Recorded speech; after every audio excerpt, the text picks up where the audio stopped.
Hello and good afternoon, ladies and gentlemen. Welcome to this new episode of course, Primetime Gaming with Mr. Boomstick and Friends. And indeed, I brought an extra friend here today. He's been here many, many times. We're going to have an amazing conversation. But listen, before we even get into introductions, one of the topics that we're going to be discussing tonight, which, by the way, I literally had to rack my brain on to what 5 games to pick. This topic, folks, came from somebody in this community. They DM'd me and said, "Hey, Boom, listen, I know, news is a little slow. What if you ask the guys at Primetime what their top 5 games of 2023 so far?"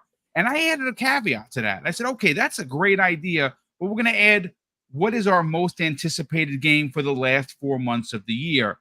That came to us. That was, I should say, came to the channel by Abdel 114, who's in the chat literally right now. Listen, my DMs are always open, folks. If you ever have a question or you have a thought or a theory for a topic, DM me the same way that Abdel 114 did, and we potentially will cover it. I reached out to everybody on the panel, said, "Guys, what do you think?" And everyone's like, "Yes, let's talk about our favorite games." So that's going to be the opening topic. And of course, on the back end of the show, folks, we're going to be talking about Gamescom and the Tokyo Game Show. These are 2 monster showcases. Now, we have confirmed info that the team at Xbox, including Phil Spencer, are flying out to Germany to attend. That, to me, immediately sets off red flares, because I'm like, there's no way that Phil's and team are going to get out there in person. This is the biggest Gamescom booth they have ever had without having a big bomb announcement. I don't know what that announcement is. We're going to debate. And of course, even got some pushback from a few people within our DM at Primetime. I seem to think, and I'm going to stand on this hill, that we're going to see something from Kojima, even if it's just a CG trailer, at Tokyo Game Show. But we're going to get to all of that in a moment. Let's welcome in the panel, of course, our very special guest, OBM1, or Mother One. What's going on, brother? How you feeling? One bad mother. Yeah, I'm good, man. It's always great to come and talk stuff with you, especially this time I signed up to come in. No breaking ABK news, so we're not talking about our top 5 moments from the ABKs. I have to admit, it's kind of a nice, refreshing change of pace just to come in and just talk about some of our favorite games, because this has been one heck of a year. Probably It sure has. I think when this year concludes, there's a chance this could go down as probably one of the better years of gaming overall that we've had over the last couple decades, really. So potential still there, but first half, this is generally they save all the heavyweights for the second half, but we have a lot to talk about, so looking forward to it. Yeah, we always wonder, Hargeet, if this could be the year that defeats the legendary champion of years in 2007.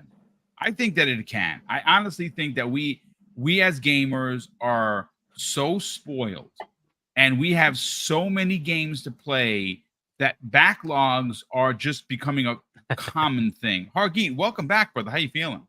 I'm doing good. I don't know if people caught the finally the public premiere of Jazz, me, and Gaz taking on the One Chip Challenge. I did not see it. I watched it. Released, earlier today. So Colt joined in just to joke around and keep our spirits up. And eventually King showed up as well. But it was a fun time. How you feeling? That's my first question. How did that feel? How did it feel? So I don't know if I should spoil it, but essentially, like, you would think that Gaz would do pretty well, being South Asian. he failed. He was the first to go down. 1 minute 20 seconds in, he was dead. He was dying. And Oh, Jess was doing fine. And then 20 seconds after that, he bowed out. And the way it went for me is I didn't feel it. I just kept going and going and going and going. wow. Like, okay, Wow. kept going and going. I'm like, I might as well just keep going. Like, it literally did nothing to me. And like after 10 minutes, I'm like, we should just give up at this point. And that's what we did. We gave up, and I started drinking some water, and everything was fine. And King joined in, and as he's joining in, I said, "Oh well, my ice cream that I had here, like carb-free ice cream, is melting. I'm just gonna start eating it." And he tells us, "Do not do anything dairy." And I'm like, "Oh shit!" So as I'm taking this ice cream, it gets to my stomach, and my stomach goes, and oh my god, it was terrible. Oh my goodness. Holy cow. So don't But mix anyways, hot food with it lasted like dairy. 5 minutes, and then it dissipated and went away, and then I was fine after that. So, Wow. but yeah, so I did 10 minutes only because, and I gave up. Just like I'm like, this is not doing anything to me. It's not doing anything for me. Wow, dude. Listen, look at that. Look at you. Holy cow. Well, listen, good on all the combatants, if you will, because I would never do that. I'm gonna tell you that right now. I would not do that. Yeah, we were worried that Jez might have. He actually was a trooper. He did okay. It wasn't too bad. So he beat Gaz. So, That's crazy. And That's Gaz at the other thing. side of the bar. So Yeah, that is hilarious. Well, listen, brother, we're glad that you're here. We're actually going to get to you because I know you beat games very, very much like the Mag. Yes. You are Mr. Platinum. So I mean, Yeah. I don't even ask anymore because every time you add another platinum, I sink lower as a PlayStation gamer. You do the same thing to Keasante. You just devastate us on a regular basis. I mean, listen, there's been a lot of good games. Yes. I don't know what your list is gonna what it's gonna look like. Mhm. But I found it very difficult to put 5 games in a row and be like, yeah, these are the ones. I didn't have a problem, and well, when we get to the topic, I'll tell you why. Because I actually had 5 that I had no problem getting. I had 3 of them that I haven't even started yet, so I couldn't even count those on the list. And then I have 2 and then we have 2 that haven't even come out, or 3 that haven't even come out yet. But anyways, yeah, I got all kinds of. I got the list already ready to go. As for this hot sauce situation, let me tell you something. I eat Carolina Reaper sauce. I make it myself. I usually make it once. I make it once every 3 months. And I usually get about 6 or 7 Tupperwares full. I eat it like ketchup. I grew up with hot food. I grew up with I was eating. I think that's spicy. one of the ones they used, Mag, is Carolina Reaper. I think that's one of the ones they used for it. It's no problem. Give me a Doritos bag of those one chip challenges. I can have it, no problem. Oh my God, you are Carolina, too much. Carolina Reapers are 2 million Scoville. Right. Yep, and that's what these are. The chip is 2 million Scoville. It doesn't even faze me anymore. I put them on my eggs for breakfast, and I'm not even joking. Jesus. So, yeah, I'll do a Doritos bag, suckers. Let's see you do that, Gaz. Anyways, here's the thing.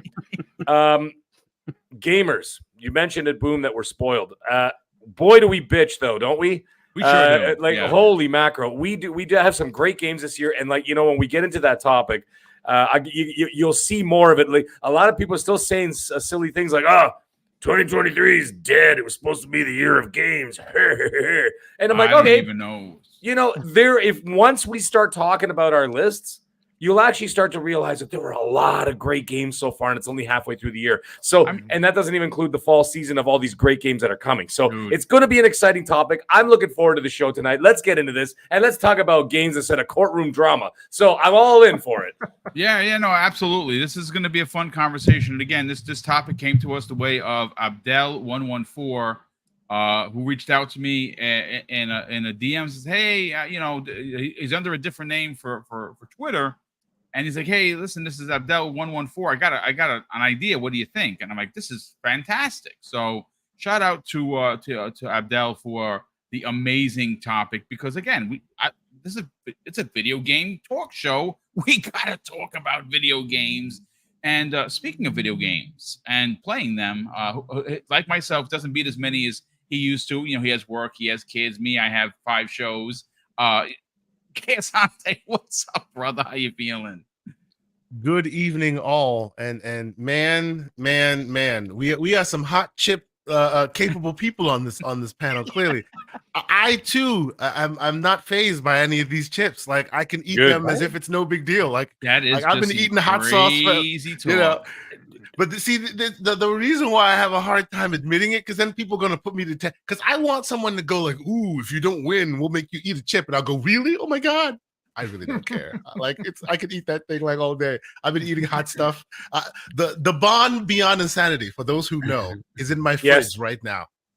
Like right listen, now. Asante, I've been eating spice. Like my dad's business partner, she's Hindu, and was sorry because they're no longer. They're both retired. But listen, I've been eating spice, like real homemade spicy samosas since I was like 4.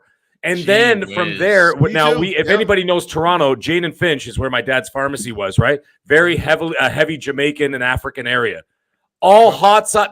People used to bring my dad stuff all the time. Like, here, Tony, have this, have that, have this, have that. And he would bring all this stuff home. We've been eating spicy food since we were little kids. And of course, like a drug. Well, like a drug, I keep looking for the bigger high, right? So it's like as the years go on. I wouldn't even call it a drug. It's more like the more you have it, the more it numbs your tongue and your taste buds. So all of a sudden, so now my wife goes, "Is this hot?" And I'm like, "Remember, I am not the one you should use." Exactly. Yeah, you know the sriracha. When I was a teenager, I used to think sriracha was okay. I can now squirt it in my mouth like an NFL player with a Gatorade bottle. Jesus. I can squirt sriracha in my eyes and it does nothing.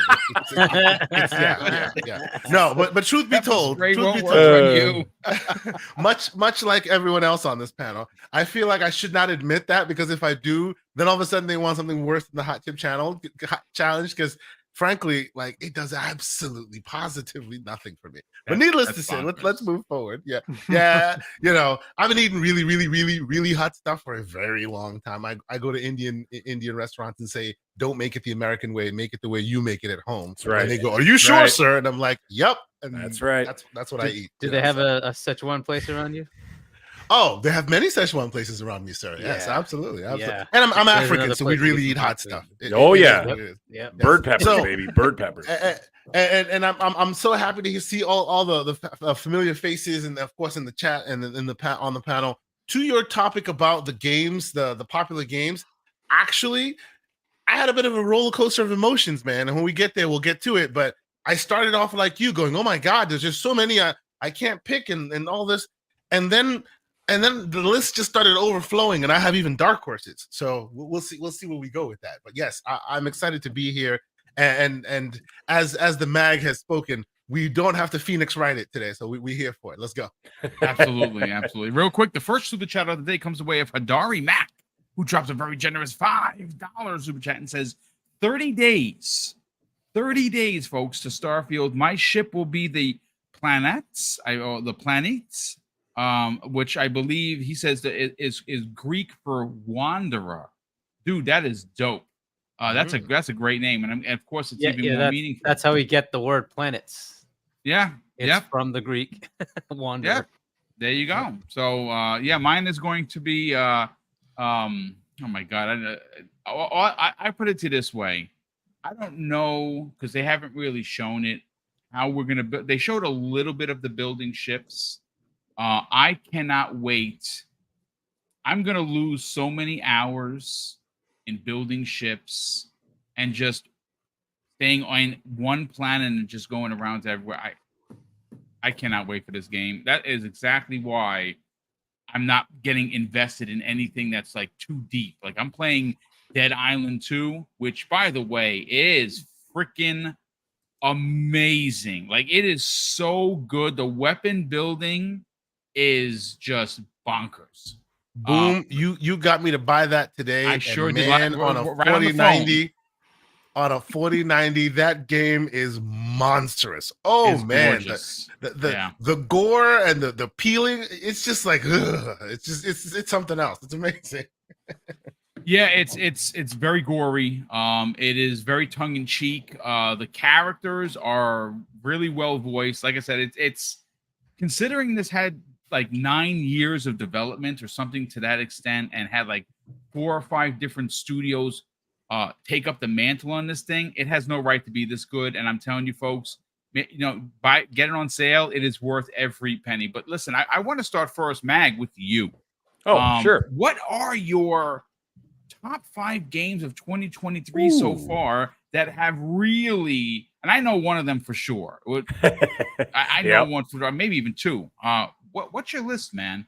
Okay, for me, when you put that in the DMs at first, my brain went, "Oh no, we're only halfway through this year. There's no way I could pick more than 2 or 3 games, right?" However, boy, did it ever come quicker that all of a sudden I was just like, I picked 5 without even blinking. Dead Space, I'll put that in there. I really enjoyed it. Even though I made some controversial comments on the XNC the other night where I said that Callisto Protocol for me was the better game, right? So I thought that was the better game. But Dead Space was amazing, and it came out in 2023. So there's one. Number 2, I'm about halfway through the game, is Dead Island 2. You guys were just discussing it. I got it on sale. Yep, great game. It's reminiscent of the original Dead Islands and a little bit of mix of like a little bit of Dying Light thrown in the mix. What character did you pick, sir? The firefighter dude. Okay, I picked the Lenny Kravitz guy because he is. I play online with my wife, so she plays. I think she plays the Latino woman. Oh, nice. I can't remember. But yeah, I think she plays her, and then I play the firefighter guy. So the great. But the thing is, first person, you don't even really notice. All you see is their hands, right? It's like, I still can't understand. I won't go off the tangent, but I still can't understand the point of buying a Call of Duty skin when all you could see is their wrist. You know what I mean? It's just like, well, what's the point, right? If it was third person, different. But anyhow, the game is great. It's got great design, excellent little story in there. The gore is fantastic. If you do those blocks just right, that's when you could get those finishing moves, like those slow motion, like the broomstick through the face. Like, that is a magnificent move. I don't know if you guys also have the one where you punch through the face and you pull out their brain. It is horrifying. It really is. Yep. Right? So one of the things about that game, Mag, that I just want to add caveat to what you're saying is that you talk about gore.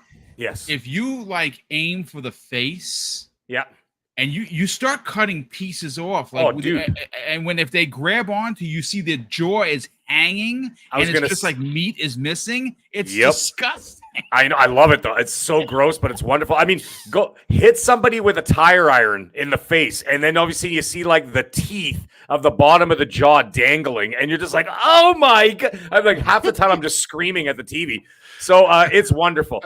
So that's number 2. The other one, which I just got the 100% completion on, and man, was that tough. Jedi Survivor. Getting 100% on Jedi Survivor, on any of those Jedi, Fallen Order or Survivor, with that bloody map is tough. Because probably the worst part of the game. Yeah, it's the worst part of both of games. And I remember my wife came down and she was watching me play for a minute. She's like, how can you even read this map? And of course, my answer was, I don't know. I don't even know how I'm reading this map. But either way, I got 100% completion on that. That was tough. But what a fantastic game in total. They added so many new elements to it. They added a whole bunch of different side quests, bounties. That was a big thing, where they had a whole bounty section. You can go to a cantina, and there was a Twi'lek in there, and the Twi'lek would give you she would give you like bounties. So you'd have to go to different planets and hunt down these like mini bosses, right? Fantastic side stuff on top of a great story. So that was an excellent one. Now for my top 2. These are tied for first place. So those are 3. My top 2 for first place, Resident Evil 4 Remake. I finished it 8 times to get the platinum. Well, that's how many times you got to do it, at least 7 times to get the platinum. And I did this on PlayStation 5. And I got the platinum on that one. That was another tough one. But man, finishing Resident Evil 4 with just a knife, like, holy mackerel, that was tough. Good on you, brother. Wow. I enjoyed the heck out of it. What a fantastic game. And then, of course, there it is, the one and only Avada Kedavra himself, Hogwarts Legacy, folks. The game of the year so far. I mean, I am a huge Harry Potter fan, open world. Can you give me anything else? I got 1,000 out of 1,000, and I played it on Xbox, folks. Okay, I'm not always a pony. So I played it on Xbox. I got 1,000 out of 1,000. My wife got 1,000 out of 1,000. And it's funny. She said to me again, she said, do you want to get it on PlayStation and then we can get the platinum as well? And I'm like, okay, let's just calm down. Okay. We don't have that much time on our hands. So What a fantastic game. So I would say that tied for first place, Resident Evil 4 and Hogwarts Legacy. That rounds out my top 5 of the game so far. Now, before I pass off the mic to someone else, I just want to bring honorable mentions to Hi-Fi Rush that came out early in the year. I believe it was the second week of January. What a fun little game. I really enjoyed myself. And then there's games that I haven't even started yet. Like, for example, Zelda, Tears of the Kingdom. Bought it. Fourth boss right now. What an amazing. I mean, wow, dude. Okay, so there's another one I haven't even started yet. I did buy it. My kids haven't touched it. I haven't touched it yet, so it's still sitting there. The other one, which I haven't even purchased yet, I'll wait for a sale. Final Fantasy 16. I know it's a very polarizing game, but some people are saying it's great. Some people are saying it's mid. But for the most part, I'm hearing that it's a really great experience. I heard most of the feedback I got was actually that it's pretty damn good. Yeah, it's just that some of the story beats are really like drawn out where you take like one step and then a story kicks in. You're like, all right. And then you're like, oh, good, I got control of the character. You take like half a step and all of a sudden another story. I'm like, come on. And then all of a sudden it's back to a cutscene. But anyways, besides that, I heard it's a great game. Then, guys, 2023 ain't over. Here we're going to talk about games. We're not going to talk about them, but we've got Starfield that's not even out yet. We've got Call of Duty Modern Warfare 3, not even out yet. We've got Assassin's Creed Mirage. We have Alan Wake 2. If you're into the racing sims, you've got Forza Motorsport. You've got Spider-Man 2 on the PlayStation 5. Holy mackerel, what a great way to round out this year. And you Starfield. No, I did say Starfield. Did I? That was his first one. What do you miss? Oh, that was my first one. Okay, man. I thought what he missed is Mario Wonder. Oh, there's what? What nonsense is that? Mario Wonder. Yes. Okay, that's coming too. Now listen, and of course, I don't know if I mentioned Elephantusk Mario. Go for it. Yes, sir. Alan Wake 2. I'm really looking forward to it. I'm 3/4 through the remake or the remaster right now, just to freshen up on this story. And Alan Wake 2 looks fire. So I'm really looking forward to all those games. Dude. So what a heck of a great 2023. And I know, like I said, some people are saying it's a little bit light. It ain't light. It's there if you look for it. And this doesn't even include indie games, unexpected games that like even other games like, for example, like Atomic Heart. I didn't really get into it. Wo Long. People really enjoyed those games too, but weren't my bag. Anyway, those are my 5. And then that's another 6 games we got to look forward to for the rest of the year. I mean, there really is a lot on the horizon. There's already a lot behind us. Listen, my list is going to be a bit wacky. It's going to have a couple of bangers in there, obviously, but a couple of smaller ones as well. Hargeet, for you, brother, what is your top 5 picks so far of the year? You play a lot of games, dude. But not a lot of the ones from this year. So a lot of those games you mentioned, I haven't even played yet. So wow, my 5, I have Zelda as number 1. Okay, that is the Gotti already, unless something can supplant it, which hasn't happened yet. Hogwarts, Hi-Fi, Wo Long, and then I'll round it out with Ravenlock and an honorable mention of Street Fighter. But there are so many games I haven't played. Diablo, I haven't played. Final Fantasy, I haven't played. Jedi Survivor. I mean, I'm not going to play a Star Wars game, but Jedi Survivor, and there's just so many more, like the remakes, right? RE4, Dead Space. There's also the remaster of Metroid Prime that came out, which is the second. Dude, I forgot I own that. That's really good. I haven't booted it yet. Yeah, and so this year is crazy, and it's a very Nintendo heavy year, right? Like we still have Super Mario Wonder come out, but Xenoblade Chronicles 3 is also one of the top games, and Tents and Trees for some reason is one of the top games. They're like out of the top 10, I think 5 of them are Switch only games. It's pretty crazy how much they have.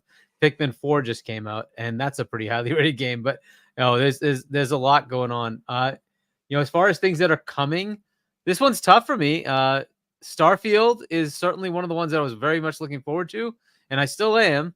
But then there's Mario, and I like Mario games. To me, are like the pinnacle of platformer, and I always look forward to the mainline Mario games. So I'm like split between those two. Starfield looks like after that direct that they had in June, it just seems like it's going to be really, really good. And so I'm really looking forward. I hope it lands. I hope it does very well. That could easily be a mid-90s game. right? So if it can land and get a mid-90s meta, that is fantastic. I'm definitely looking forward to it.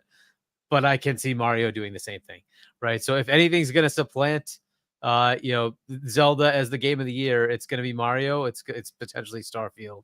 I don't know that anything else could. Maybe Baldur's Gate 3, right? Because Larian usually hits pretty well. It's possible that could be one of the contenders that hits it, but everything else, I'm not sure it'll go that far. Spider-Man 2, this is one of those oddities of like, is that going to like automatically be in game of the year because it's the Sony game? Even if it doesn't deserve it, I don't know. I see that as a high. I just if this year is too stacked to allow for that to ignore all happen, the other dude. games, it's going to be hard to do, and it's up to the reviewers. But I mean, Street Fighter 6 is a 92 meta. Just think about that. Yeah, I forgot I own that too. Right, and so isn't it funny how that happens? It's a crazy year. I don't know what MK1's gonna do. Right, that's also looking pretty crazy. Isn't Tekken this year as well? Oh yeah, Border Combat, dude. Who knows? Forgot about MK1. And don't forget the Cyberpunk reboot. That's basically. Oh my God! Come on. It's DLC, right? So I'm not. The whole game is like basically like a remake because they've redone everything. They're adding a lot of things that weren't there. Yeah. Cocoon is another one to look out for. It's one of the duo of devs that split up that made like the Limbo and those kind of games, right? So cool. Yeah. Right. So Cocoon looks like it could be pretty good. Anyway, so yeah, as far as my top 5, I have not played a lot of games. That's kind of the problem. So like Hogwarts is one of the top ones. Tears of the Kingdom is one of the top ones for me, but there's so many that I haven't even gotten to yet.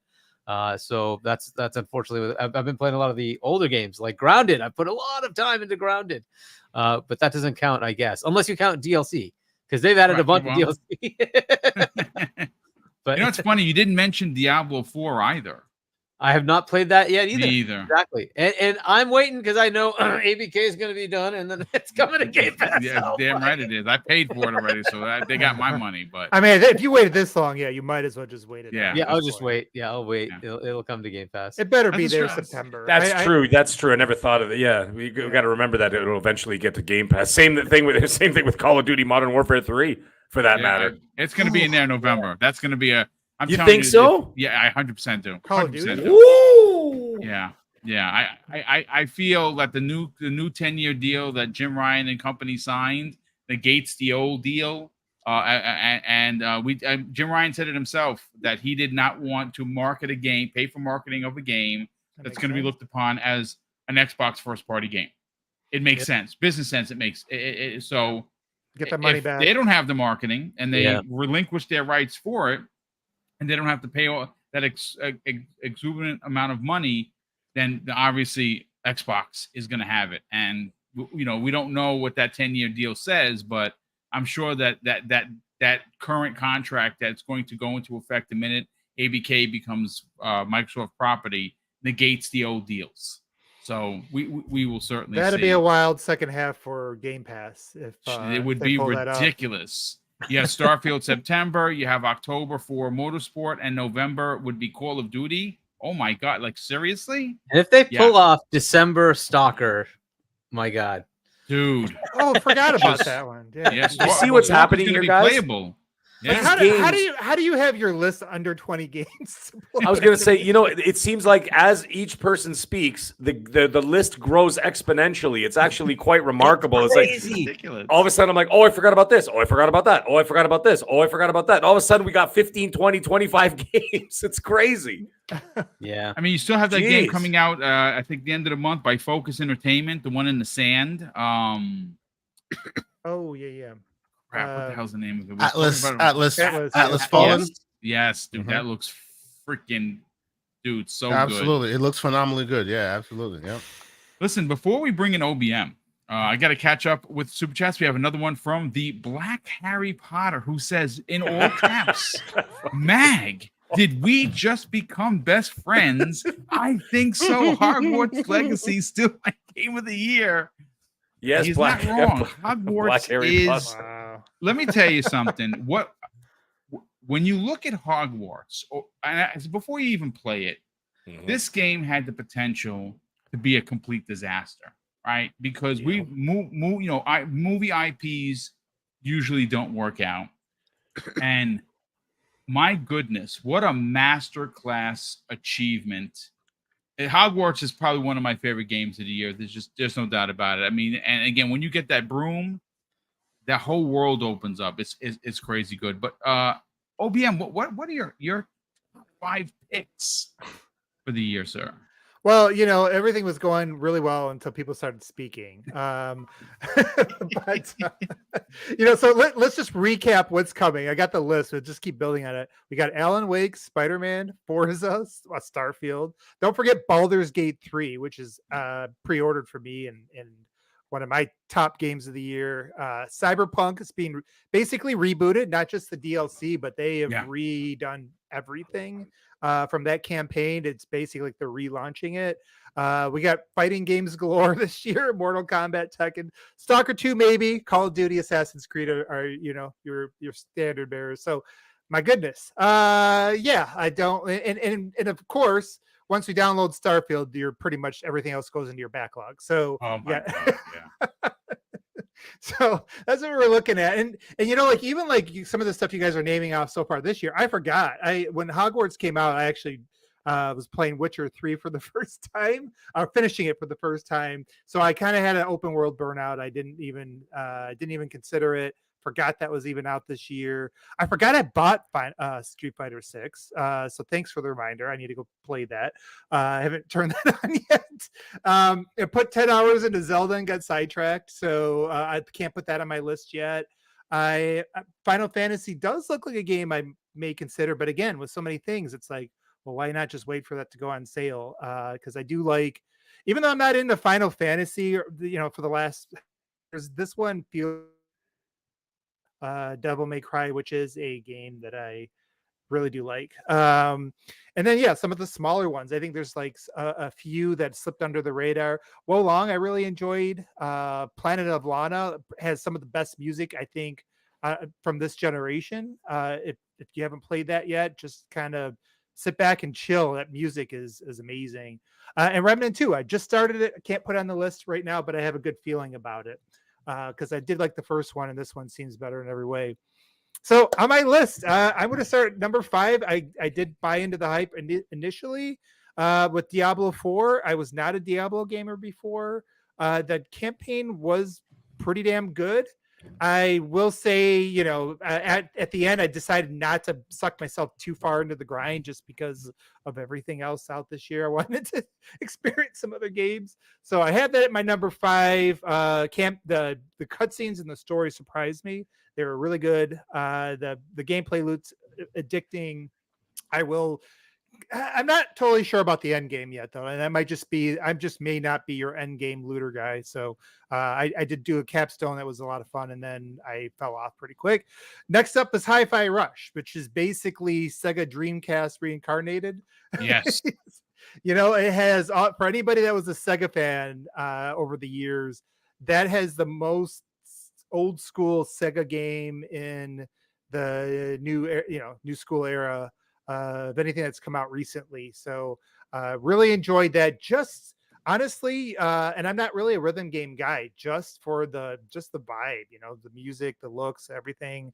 And it was fun once you kind of finally got the rhythm down somewhat.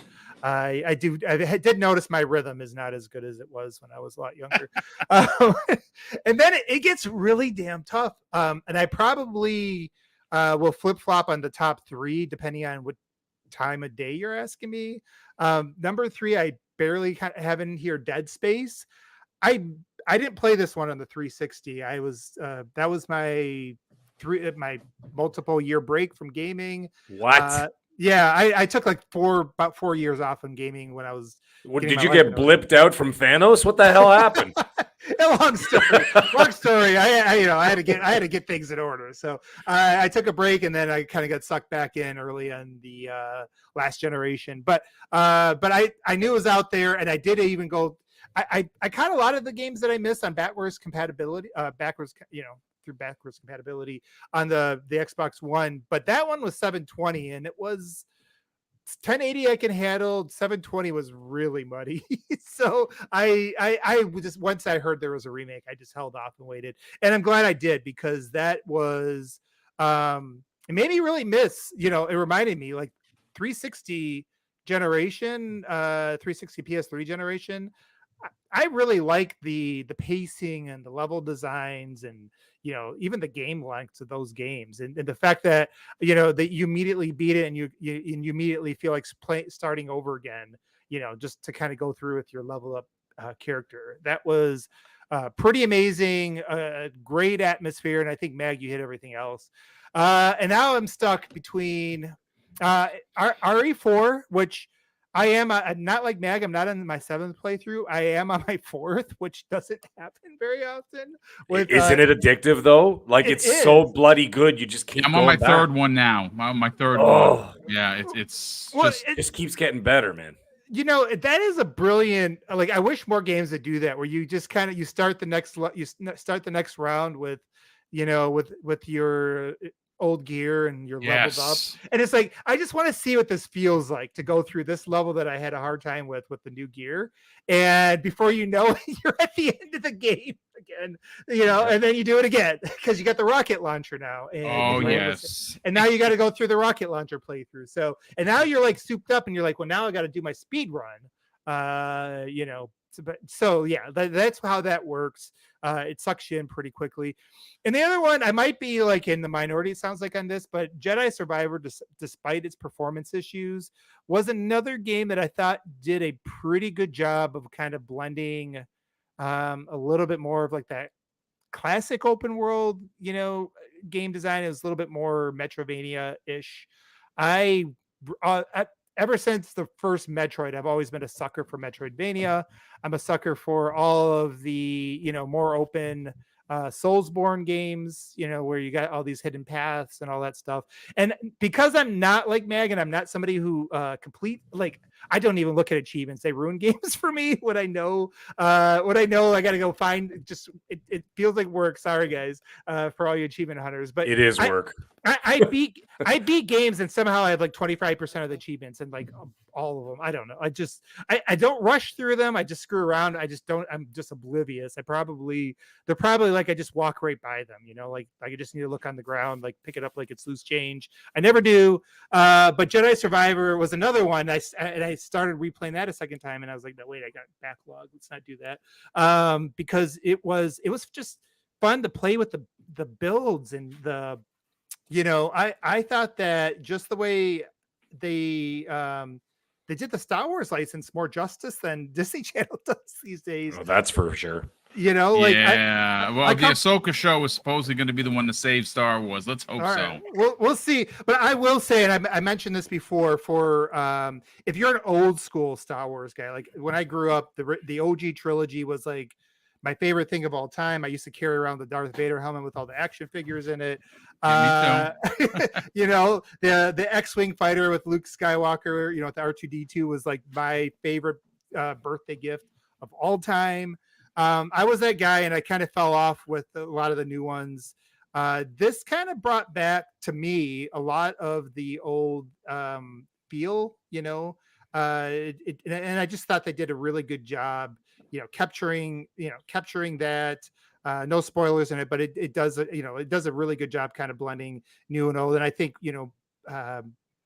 just between that and the gameplay, like just experimenting with the different sort of like stances you could have in that game and everything else. So that was another one that feels highly replayable.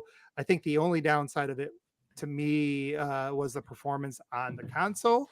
I didn't buy that on my 4090, so I did play it on console, and I dealt with the up and down stuff. But again, it was such a good game that eventually I kind of forgot about it. So that's my list. Top 10. That's top strong. 20. Yeah, strong list, dude. A great list. Okay, Asante, let's get your list that you've been battling back and forth with. Yeah, so a lot of folks have put forth a lot of great lists that have games on it that I have been playing as well. So I'm gonna put a little twist on mine, just a little bit of a twist on mine. Here we go. Every single game I'm gonna mention has to be a game that I have played. If I haven't played it, obviously I can't speak to it. But these are all the games that I have touched for 2025 so far. And I, like everyone else, have cheated and given you a bunch of other ones that aren't part of my 5. Okay, so here we go. So and let me be clear, recency bias is completely part of the equation here, because I'm just going through the games that I've been playing this year so far from when this list came out, and I was like, what have I been playing? And much like BoomStick, I refuse to get into anything meaty right now. Pause. Why? Wow. Why? I had to do one. Everborn Saga's not here. Why? Because I'm waiting for Starfield, right? Which is a big anticipated game. That's the game you're gonna get lost in. So in the short term, I've been playing little small things, but still a lot of really big games hit my list. So here's my list, right? So, and in no certain order, recent game that I've been playing, what I've been playing right now that I'm actually surprised that more people aren't talking about. It's actually pretty good for a little game. Double Dragon. Oh man, very good game. I almost bought that yesterday too. Like I cannot stop playing that game. It is excellent. It is Shredder's Revenge good. You know, like it's very good. Like, you know, and I'm in my old school kick these days. I'm playing a lot of retro games, so that fit right. Like, it's funny. I was playing the OG Double Dragon and the Battletoads together. I was playing that, and then Everborn called me up and goes, "Have you played this Double Dragon?" I'm like, "Everborn playing a game I haven't played yet? This must stop." And then I bought it, right?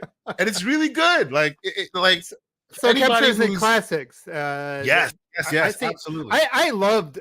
You know, I know like these days that stuff seems too slow for people, but I love the slow, because it felt like you were really hitting each other back then, right? Like when you played Double Dragon on the NES, like because it was OBM, so slow, they felt like heavyweights. They leaned into that in a big way. So now the animations, when you're turning, you can see him spinning the leg before you connect, and when it connects, it hits at a certain point. So it really leans in on that lumbering slow, and some of them are fast. And then you have partners who are literally the tank who walks around like big muscles and whatnot. And of course, the idea being playing with classes and all of that. It's a small little game, but it has unusual amount of depth. I'm like, wow, this is pretty. Yeah, but they added the element of tagging of didn't have had that before. So many modern features in this seemingly side scroller 2D, you know. Question for you, Kay Sante, since you are the only one here mentioned that. How does this stack up to the Streets of Rage 4 that came out a couple years ago? It is Streets of Rage level of quality there. Okay. Right? It's a different look. Yes. Yeah, it's a different look, different style, you know, different gameplay, right? Some people like the Streets of Rage because the Streets of Rage harkened back to that OG essence, and it looks like they've modernized that. And in this one, it looks a little different, even though it harkens to the old school style, and it plays a little different. You know how usually when you play games where they go, "Oh, this is how you remember playing it back in the day," even though it's not, right? The evolution. This is not exactly that. It's almost like reminding you of, remember how slow these things were, slow and lumbering, but they're like feeding into it, and as you grow and as it has, believe it or not, interesting RPG elements that give you access to, like, before long, you become really, really powerful in that world. And you're like kicking butt, one shot, and you're like comboing 8 dudes, and it's giving you like a lot of credit. It's a very fun game. I mean, you know, the next Game Award winner, it is not. But while you're on my page, whereas you're waiting for the huge monster that is Starfield to come upon you, these light small titles are really where I'm at right now. So there's that. And moving quickly along, I too have fallen for the bug that is known as Diablo 4. The game is great. The game is awesome. I started as a sorcerer. So yes, sorry to me, y'all. Those who are playing know exactly what I'm talking about. I recently rolled a necromancer because that's just how it rolls in those kind of games. It is what it is.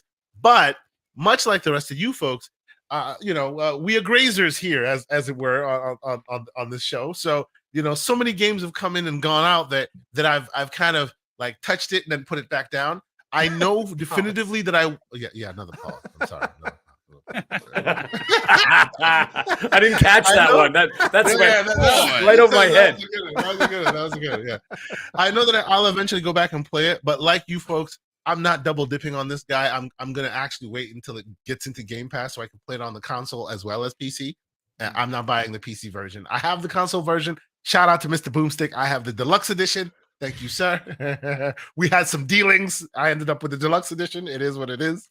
That will be the perfect ROG Ally game, though, wouldn't it? Yes, exactly. I hear it's the perfect Steam Deck game, believe it or not. Which for those who know, is a step down from the Ally. So if it plays great on the deck, your Ally is just going to be flying on that thing. So I'm going to wait until it comes to Game Pass, and I'll definitely be playing into that.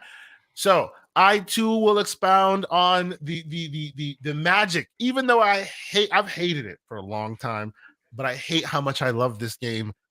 Like freaking issues and all, Jedi freaking Survivor. Yeah. Okay. Mm-hmm. I bought two ROG Allies on my vacation. Why? Because the first one would not play the game. The drivers were having issues. Every 5 minutes it would crash.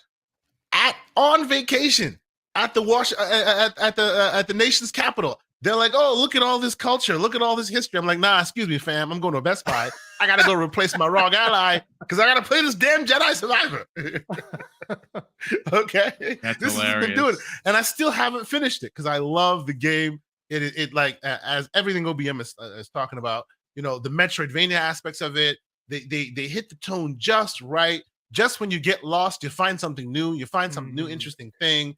It is really, really cool. I love it. It's awesome. It's on my list. I love it. Right. For those out there who know, I am one much like Daniel McGee. Shout out to him. I appreciate them, but much like how Daniel McGee considers them, he's in Star Trek and he's looking down on them from his ship while they're eating. Where they're eating FUD and playing with poop, and he's happy with them. I always look at the what do you call it, the Abacus fans the same way. But Tears of the Kingdom, believe it or not, transcends above the Abacus. Absolutely, I think Tears of the Kingdom is one of the most amazing achievements ever made. Like it is so good. There are features in that game that should be in every game. You know how a feature shows up and you're just like, okay, whether this game is successful or not, I hope people steal this feature for every other game. The way they add elements to arrows should be in the next what do you call it, Aloy game, because she also uses both. Like you're like steal that because that is amazing. Like they are very good at while people are innovating in graphics and innovating and all that, they're innovating in systems and innovating in how to get you to play the same game in the same style, but in a different way, right? How to get you to play a list game without a single list, right? Which is literally or play a puzzle game with you thinking you're playing an action adventure. Exactly. Yes. They are wizards, right? And they can make even the Abacus shine. And in this instance, they've done exactly the same. So like Tears of the Kingdom is definitely on my list. Let's see. Where am I right now here? So 1, 2, 3, 4. Tears of the Kingdom. 5 would be. See, here's the problem. Here's where I start to cheat, right? Because 5 should be Hogwarts Legacy. 100%. Because I played the hell out of that game and I'm still playing it again. I'm rolling another character right now. I've played it on console and I'm now playing it on Steam.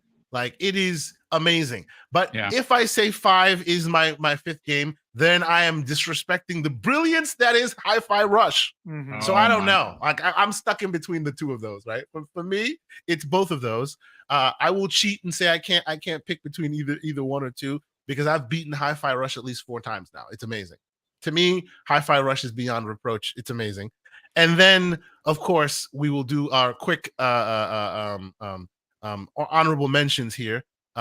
Humanity on PS5. If you haven't played Humanity, go play it. It's actually pretty damn good. It's weird. It's a puzzle game. It's almost Tetris-like, and it's amazing. Like it's really good. Humanity is excellent. People should play more of that. Atomic Heart. For all the plus and minuses it got, I just gave Tears of the Kingdom all these flowers because it has a feature that you want others to steal. When you walk into a room and you like Magneto, just like suck in everything you need from a resource perspective while destroying the room at the same time, it does not get old. It's the most satisfying thing.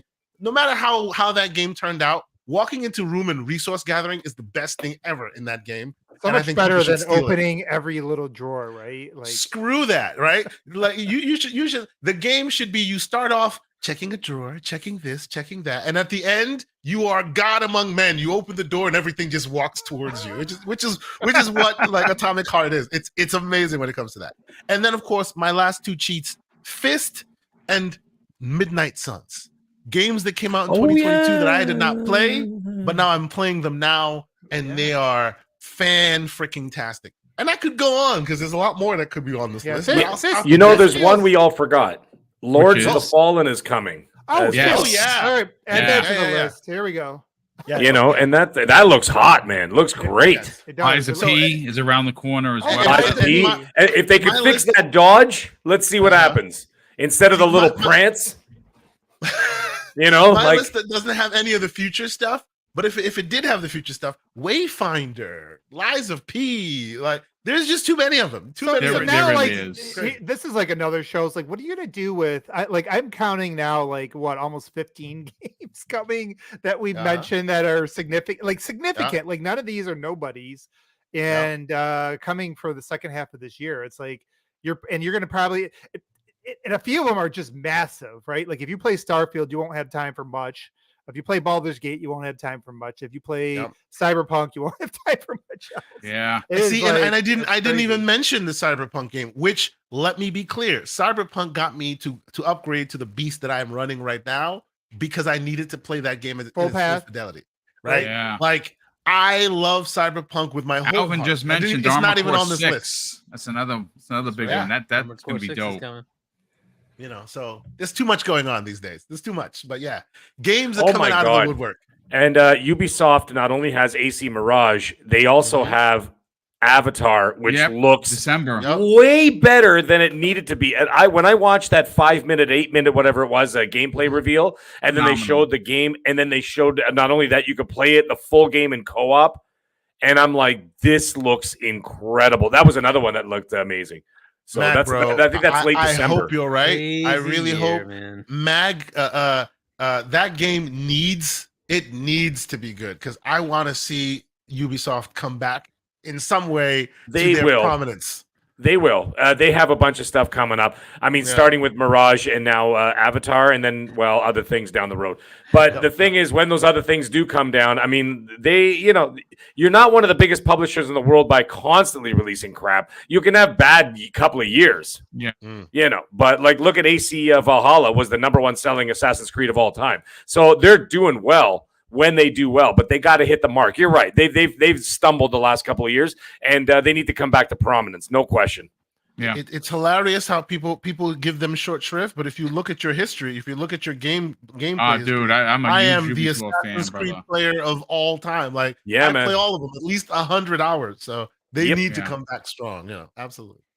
Well, listen, folks, you've heard everyone, so now you can hear mine. Okay, so Oh, yeah. so that's right. Yeah, the host gets to talk. You forgot about the host. I'm gonna listen. I'm gonna throw one out there that no one talked about, that no one played. I have hours and hours of footage recorded. Warhammer Bolt Gun, absolutely phenomenal. If you are an old school Doom cat like myself, a Wolfenstein, it is so freaking good. It is so addictive. It is so old school but new school at the same time. I absolutely could not stop playing it. Dead Island 2 for me, it's just I can't stop playing it. Like when I'm not playing it, I'm thinking about playing it. It is so freaking, it has no right to be as good as it is with the development hell that it was in for over 9 years. And like I said, this game touched like 5 different studios. Like, that's crazy. This game should have been a pile of you know what, and it's not. It's phenomenal. The gore factor is crazy. Resident Evil 4. I'm on my 3rd run now. It's just, Capcom has just figured out a way to just do everything you could possibly do to faithfully recreate some of the most iconic old games. Resident Evil 2 is a perfect example. That's still Resident Evil 2 98 is still my favorite game of all time. only slightly followed by Resident Evil 2 19, which is the remake. But Resident Evil 4 is just phenomenal. That's 3 already. And obviously, the 2 that are fighting for first place right now, that are going to potentially be my game of the year, unless Starfield comes in and just wipes the floor with both of them, is Hogwarts and Tears of the Kingdom. Both games are just masterclass achievements of open world games. Zelda just, man, it's not, for me, it's just not it's a Zelda game, it's a Nintendo game, so you got to be a fan because of the lore. It's everything that they do in this game is so bombastic. You say to yourself, Kay said it perfectly, how come the games aren't using this? There are the building mechanics on what you can build in Tears of the Kingdom. I fought a boss in the air. Like there's like this big mountain boss thingamajig that you have to literally put this flying machine together, and you launch, and you're literally in an air battle with this giant boss. The building is so bonkers that it doesn't even. I don't even know how this thing exists, because if you could dream it, you could probably freaking build it. And Hogwarts Legacy is just masterclass. It's everything. I'm a map guy. Everyone that follows me knows that I'm a like I love big maps, and I love a lot of things to do. And Hogwarts, just once you get that broom, you could be. I would lose myself for 6-7 hours at a clip in Hogwarts. It's just was brilliant. I mean, I'm gonna have to cheat here also and add Hi-Fi Rush. Hi-Fi Rush is another game that comes from a studio that most people didn't even know Microsoft owned. Like, most people were like, who are these guys? Oh, they're only known for horror games. And then here we go, and we get this anime inspired rhythm game that is just, again, top class. I mean, that's my list. I mean, I could probably give you another 5, but at least for me this year, it's going to be very hard to nail down 10 games in a row and be like, okay, these made it, but all of these other ones just got the shaft. I mean, because like I said, for me, like Motorsport wouldn't be on that list anyway, because I like Horizon more than I like Motorsport, but of course I'm going to play it. Starfield looks to be one of those games that, like Hogwarts, just gives you a map and you just go crazy. And for luckily for me, it's the universe. It's just, I'm gonna be able to go anywhere I want, travel to 1,000 different planets, and that's before any DLC is added or mods from community, which someone's gonna build a Fallout world that you're gonna land on. And it's gonna be like Fallout 76. And you're like, my God, I'm never leaving. I don't think people realize, like, especially people that have not yet like engrossed themselves into like Bethesda games, and maybe they're going to give it their first time here because it's on Game Pass. I don't think people realize how much time you'll be able to sink it. Like, I'm not even giving myself any delusion that I'm going to be anywhere close to complete, or like at some point I'm just going to have to just keep mixing it in with all the other games, like it's like a multiplayer game, because even Skyrim, like I know people that play that multiple times a year through the campaign with different mods, and it might be a multi-generational kind of game where you could think still so. revisit it 10 years later and go do something, because some people are going to spend like 3 days like mining ore with a laser cutter or something, right? And then you'll be able to build your giant whatever ship and whatnot. That's the kind of stuff that will carry on into not only this generation, then the next generation. Then they'll do an anniversary edition, and you don't even have to like even just buy a new one. It's just being able to continuously add on to the game that you could play for literally over a decade. Save anywhere across all your different. Well, now that's what I'm saying. That's they just brilliant. confirmed that that you're going to be able to play on your console and then go right over to like your ROG Ally and start it up, and your save it just continues, and you stop there and you go back to your Xbox and you're good to go, which is why I really have a ROG Ally. It's really Mhm. going to be the Starfield shit Yeah. because Starfield grind. yes, man, It's like it a is like a what the hell is it called? Like a mobile game. Like you pretty could play much, Candy dude. Crush 10 years ago, you could play Candy Crush 10 years from now and just continue your progress, and it's not going to do it. This is the kind of idea. It's the idea is that you're going to keep people engaged for Mhm. Yeah. many Well, years, right? and I've mentioned it multiple times when we've been on this podcast, but go keep looking at where Skyrim ranks. That's a game that came. What year did that come out? Oh, 2000. dude. Jeez. It, It was it's 360. I think it was 2013 or 2014. Right? No, 2012 because the 10-year 2012. anniversary. They just had the 10th anniversary. That's so- right. so The 10-year anniversary was a- 2 years ago, or last year, excuse me. a 12-year-old year. game is if you take it a step further and don't just filter by overall, most played games, but go by single player games, it's in the top 3 constantly of single Yeah, player. November It's 11th, 2011, sorry. 2011. Gee Sorry, thank you, whiz. chat. It's crazy, but and this is going to be bigger, and the mods are going to be crazier, and this is going to be on more devices, and so yeah, this like I hear you about pacing yourself, but I'm just going to approach it like I'm not. This is not something you go in trying to eat the whole buffet in a weekend. I love it. That's good stuff.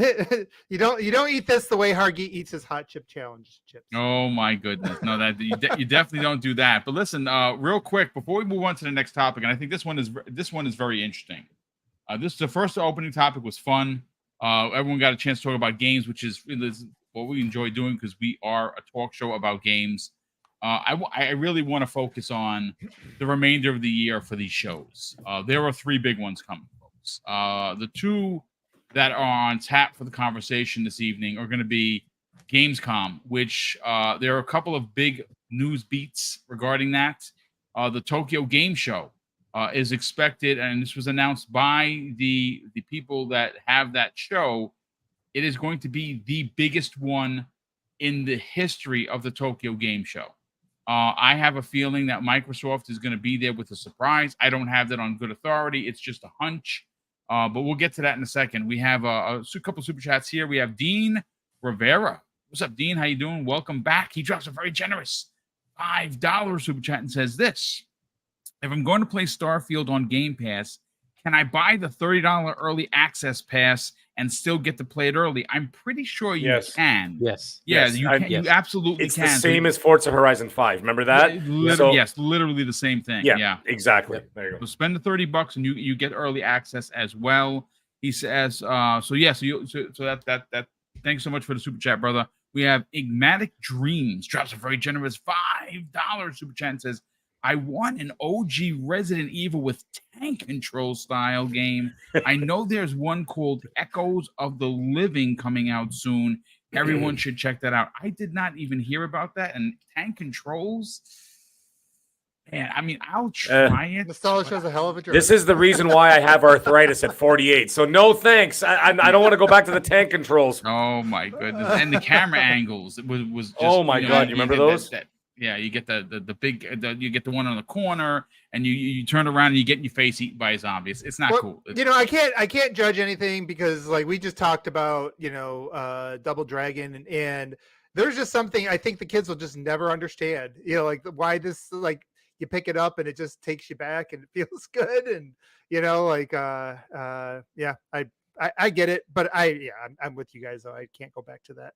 That was frustrating for its time, to be honest with you, for me. I don't know if I could go back to it, but listen, a new game with old controls, I might give it a shot. I definitely want to give it a shot. But so Hargeet, I want to start first with you. We know that we have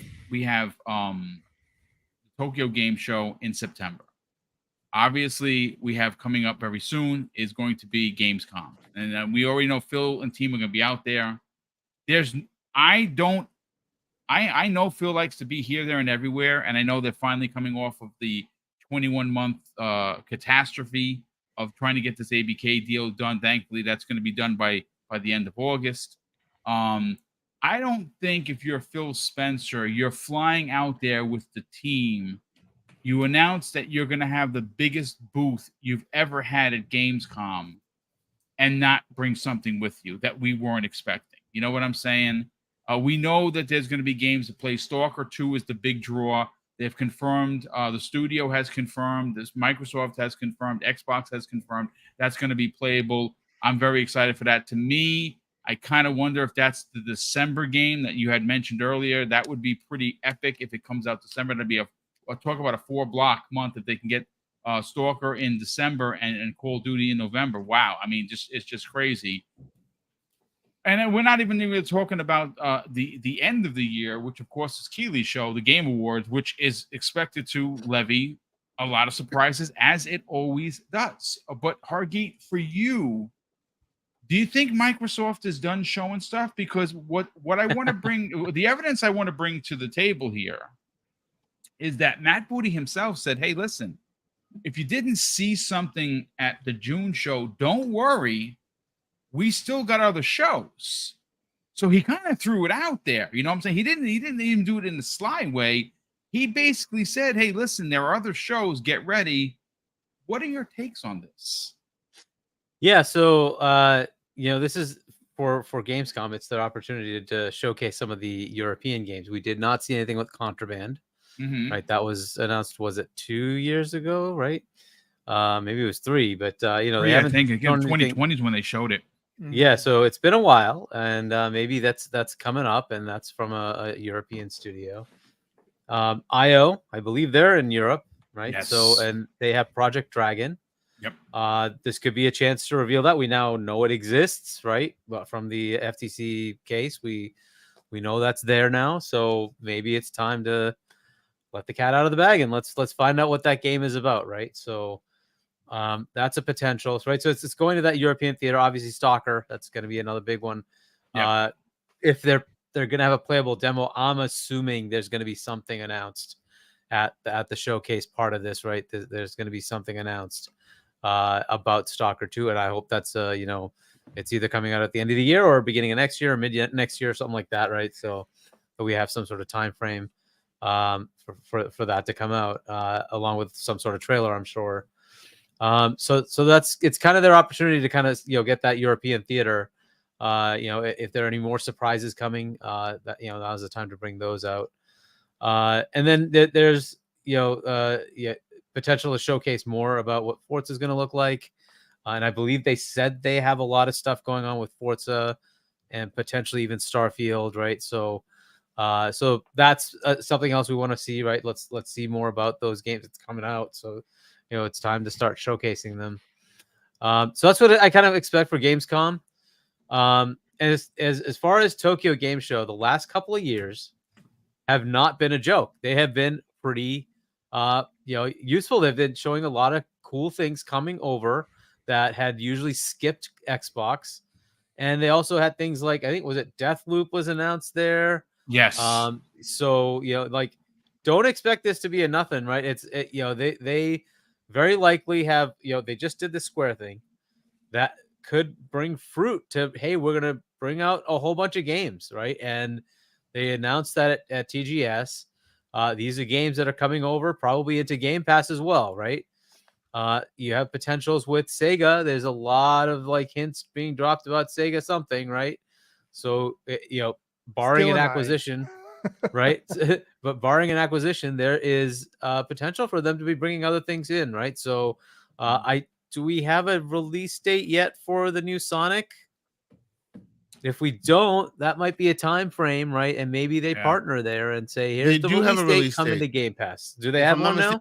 Yeah, it's very close to the Elephant. Because last I saw it was fall. Yeah. last I heard it was fall. But if they do, right, maybe that's something that comes to Game Pass or something like that, right? So there's potential. There's been a lot of Sonic teases from Microsoft in the last couple of weeks. Yeah. So maybe something's happening there, right? They had the partnership with Koei. Maybe they have some more stuff coming there, right? And then on, right? So I'm not sure if I've seen much with Konami. So the Metal Gear Solid reveal was on Sony stage, right? Yes. So yes, maybe there'll be something here on Microsoft stage to showcase something else. What are the chances, Hargeet, that Kojima shows something? Because if in you remember, TGS, I don't think it will be because we know the Keeley, Kojima the relationship. Okay, that makes sense. So if I were to guess, I would expect there and look, Microsoft wants to make the biggest possible showcase of it and splash of it. And bringing a Kojima game exclusive to Xbox is going to be a thing. So I'm hoping that shows up there, right? Because that's exactly up Keely's alley, and it's something Microsoft wants to do. Showcase it to as many people as possible. Come to our side to play this game, right? And then the other one is indie, right? I think Indiana Jones on a big stage like that. Here's the thing: movie crossover. It's right up Keely's alley, right? So that might be something you see there. Did you know that Machine Games is in Sweden? Oh my goodness! So I looked it up just to make sure, and they are considered to be a European, part of the European Union, right? So if Gamescom is to showcase, Europe's best talent, could you imagine if the Indiana Jones reveal is at Gamescom? That is another possibility. That is another possibility. So that could be a major thing that gets shown there. That'd be an interesting surprise. I'm almost saying I don't know if I like that plan, only because the movie utterly flopped. It did flop really bad. Yeah, it did. Yeah. So maybe distance between the game and the movie would be good. Yeah. But hey, whatever. Or maybe it's a way for people to get that taste out of their mouth, right? Like it's a chaser. Right. It's possible. I mean, you never know. But yeah, I'm hoping Indy shows up, right? That's something we've been waiting for. The other things we haven't seen are Perfect Dark. We don't know where that is. State of Decay 3. I don't know what's going on with that one either, right? So that's kind of the other thing that needs to show up at some point. I think we've gotten an update from pretty much everybody else now, right? I think pretty much everybody else we've gotten something outside of Double Fine, but Double Fine, they just put their game out in 2021, right? So we'll give them a couple of years to kind of finish up whatever they're working on before they show it. So yeah, I think that's kind of the thing. There was some multiplayer game that was it Roadhouse Studio. It's one of the ones that Bethesda brings to the table. I can't remember the name of the studio, but there's something that could potentially happen there, and I don't know when they're going to showcase that. Maybe that's still years away, but they did have some multiplayer game that they were working on. Everybody was thinking it was going to be like a Star Wars game or something like that, but I don't know what's going on with that. But that could show up at one of these things too. So, or maybe it's just next June, right? We get to see what the heck that is. Is it Roadhouse, something like that? I can't remember the name. Roundhouse Studios. Yeah, you're right. Roundhouse. Yeah. Roundhouse. Sorry, I had to do it. Roundhouse Studios, something like that. Yeah. So that's a potential that we haven't heard anything about what the heck they're working on. I don't know when it finishes, but ABK might be might be close there. And if they're done, there could be some fun announcements with that, right? I don't know when the heck we get the announcement. I mean, it makes sense to do it at Gamescom or something, but Modern Warfare 3 is not officially announced. It's not. So I think they're. Honestly, I think they're just waiting. Honestly, if I had to take a stab at it, dude, because think about this. Regardless of when the ABK deal is done, the announcement that Call of Duty is going into Game Pass day and date is going to stop the world in its tracks. Yeah, it really is. I mean, it would be great to be at a show, but I mean, that's world breaking news. So where do you think they announced the big drop of Call of Duties into Game Pass? Like, where does it make the most? Gee whiz, I don't know, dude. Hit? Is it Gamescom? Is it TGA's? Is it its own thing? I think you put it on one of those stages, though. I think you put it. You have to do it on one of those stages because it is. Stage. Yep. I think probably the TGA's. Like yeah, right? I think the Keely TGA's TGA's is where TGA's is where you go and pull in those who don't look at your platform normally to say, hey guys, by the way, remember that console we announced on this stage? Yeah, now it has all the Call of Duty. Yeah, dude. Yep. Yeah, I mean so they might wait till that, right, and bring it all out then, or maybe make a ad or whatever, right? It's one of the intermission ads that they play there or whatever. But yeah, so that's going to be an interesting announcement. I don't know when we hear about Modern Warfare 3, when we hear about anything else. There's all sorts of games that Activision Blizzard are working on. that still haven't been announced, right? So maybe that's all next showcase. But yeah, that's gonna be a fun one. At least that huge catalog of games coming into Game Pass. It needs to announce somewhere. And if I agree, they close the deal TGA is the best. Yeah, I mean, what if they they could end up closing that deal? God, that it's going to get a little bit nuts. Anyways, I'll wait. I'm just thinking. I mean, the Diablo one is probably the one that happens first, just because it's the most recent thing, and they try to push that in. And maybe if we're close enough to closing, they could pull that off into Gamescom. But yeah, I think that this is going to be a fun time, right? Like bringing all this catalog of stuff in. I don't know how they're going to do the PC side of it. That's going to be the fun one, but because I think even on the the ZeniMax side, it took a while for them to get PC games in. So you have to kind of pull it into the Windows Store or whatever to get that going. So we'll see what they do with ABK. But yeah, I think there's going to be fun with all these content drops. There's a lot of games. Microsoft has all the excitement going right now, and I think that was part of your thing here. Is what does Sony do? Because right now the excitement just isn't there. They've announced a bunch of multiplayer games that isn't exactly the bread and butter of what PlayStation players wanted. And those were all like just CG trailers, and you're like, well, what are we even looking at? They're all service games. So what the heck are you guys showing us? Outside of Spider-Man, there was really just nothing there, and you're like, okay, this is just weird.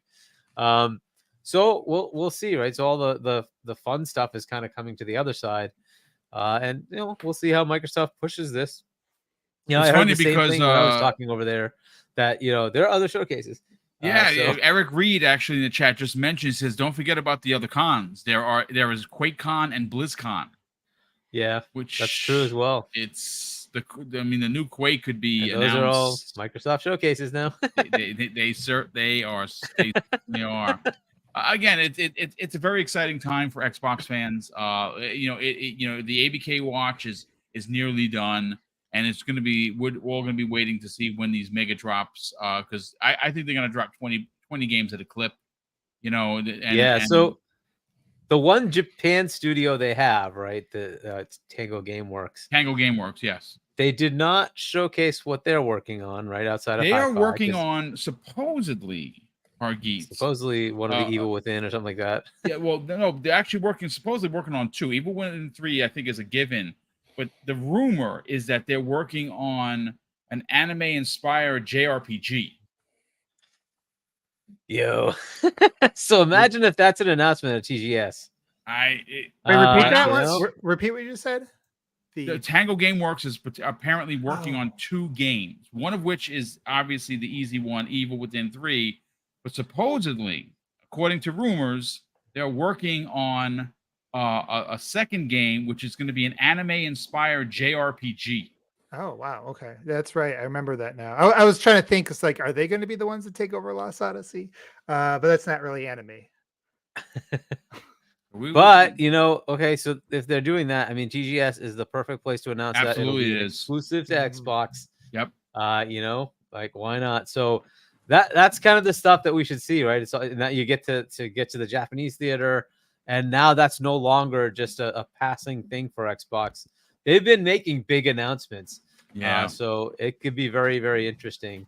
Let's see if it, this new Square relationship brings out some new stuff, right? If there's like an announced game, can you imagine having a new Square game being announced on the Xbox side? That would be something. That would be ridiculous. But what if at TGS they announced Final Fantasy VII Remake finally launching onto the Xbox? My goodness.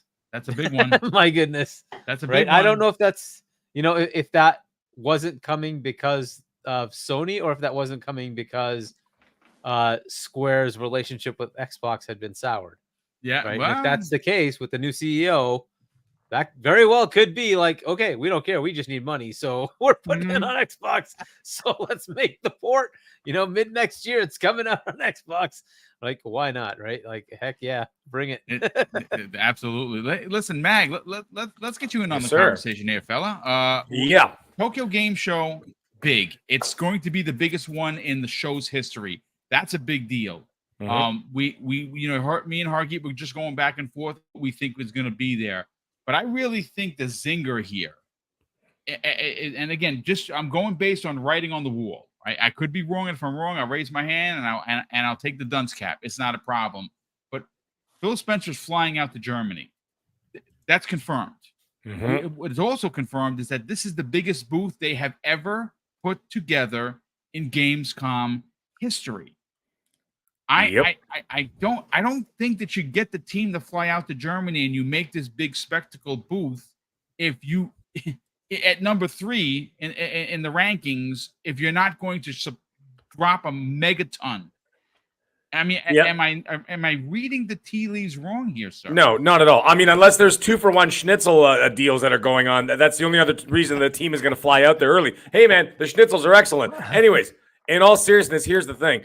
You're absolutely right, is that normally, I think if we go by history, is that Gamescom has always been sort of a on-the-floor demo sort of con, right? Where they actually have the games to be playable as opposed to massive reveals. A lot of the games, a lot of what shows up at the Gamescons are things that have already been revealed. And now you finally get a chance to actually get your hands on them, right? So that has been the focus. However, I think that's going to change because E3 is dead.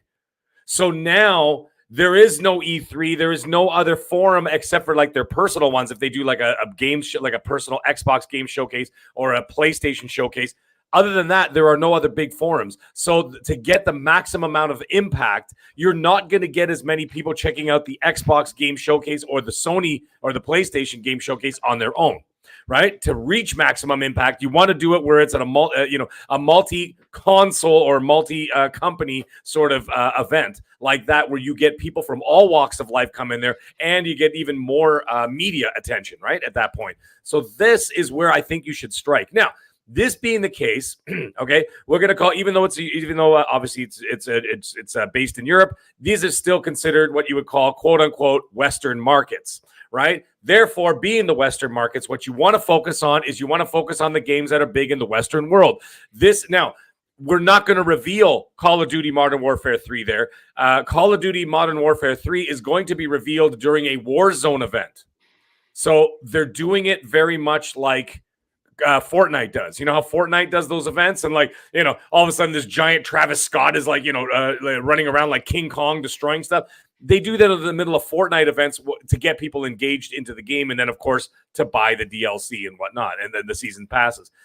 So anyways, that Modern Warfare 3 is going to be revealed during one of those events in Warzone. Now, that being the case, just because it's going to reveal there, you got to find it's a little bit odd. I mean, it's already August, and we haven't even heard a peep yet, right? So obviously they're hanging on.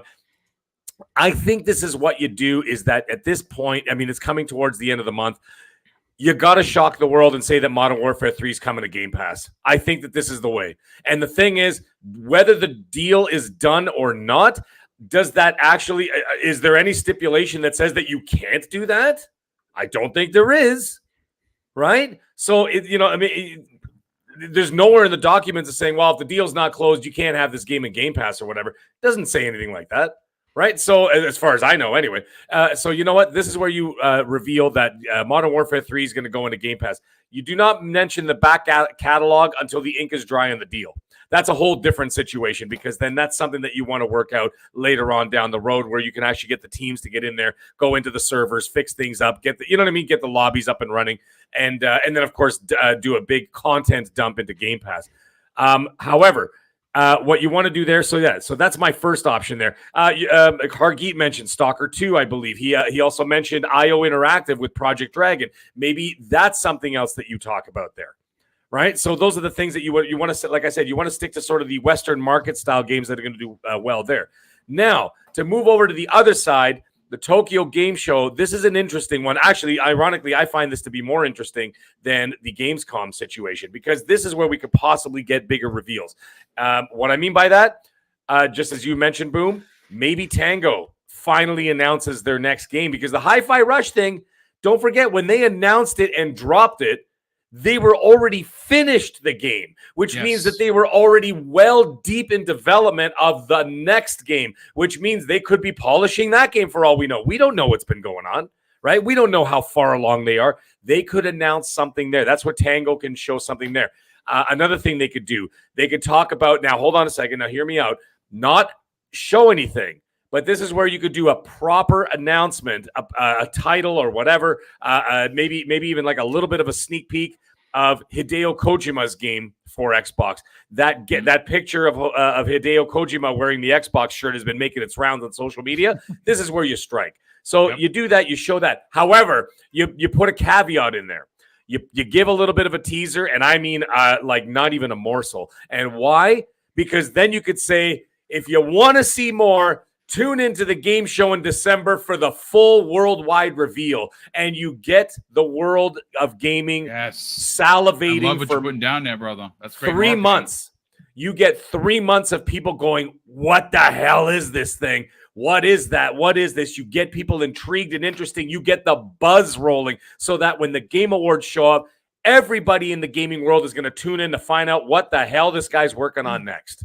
So I say you give him a morsel right now, and then you announce full reveal at the Game Awards. I think that's a genius move. Huge, dude. Absolutely. I love it.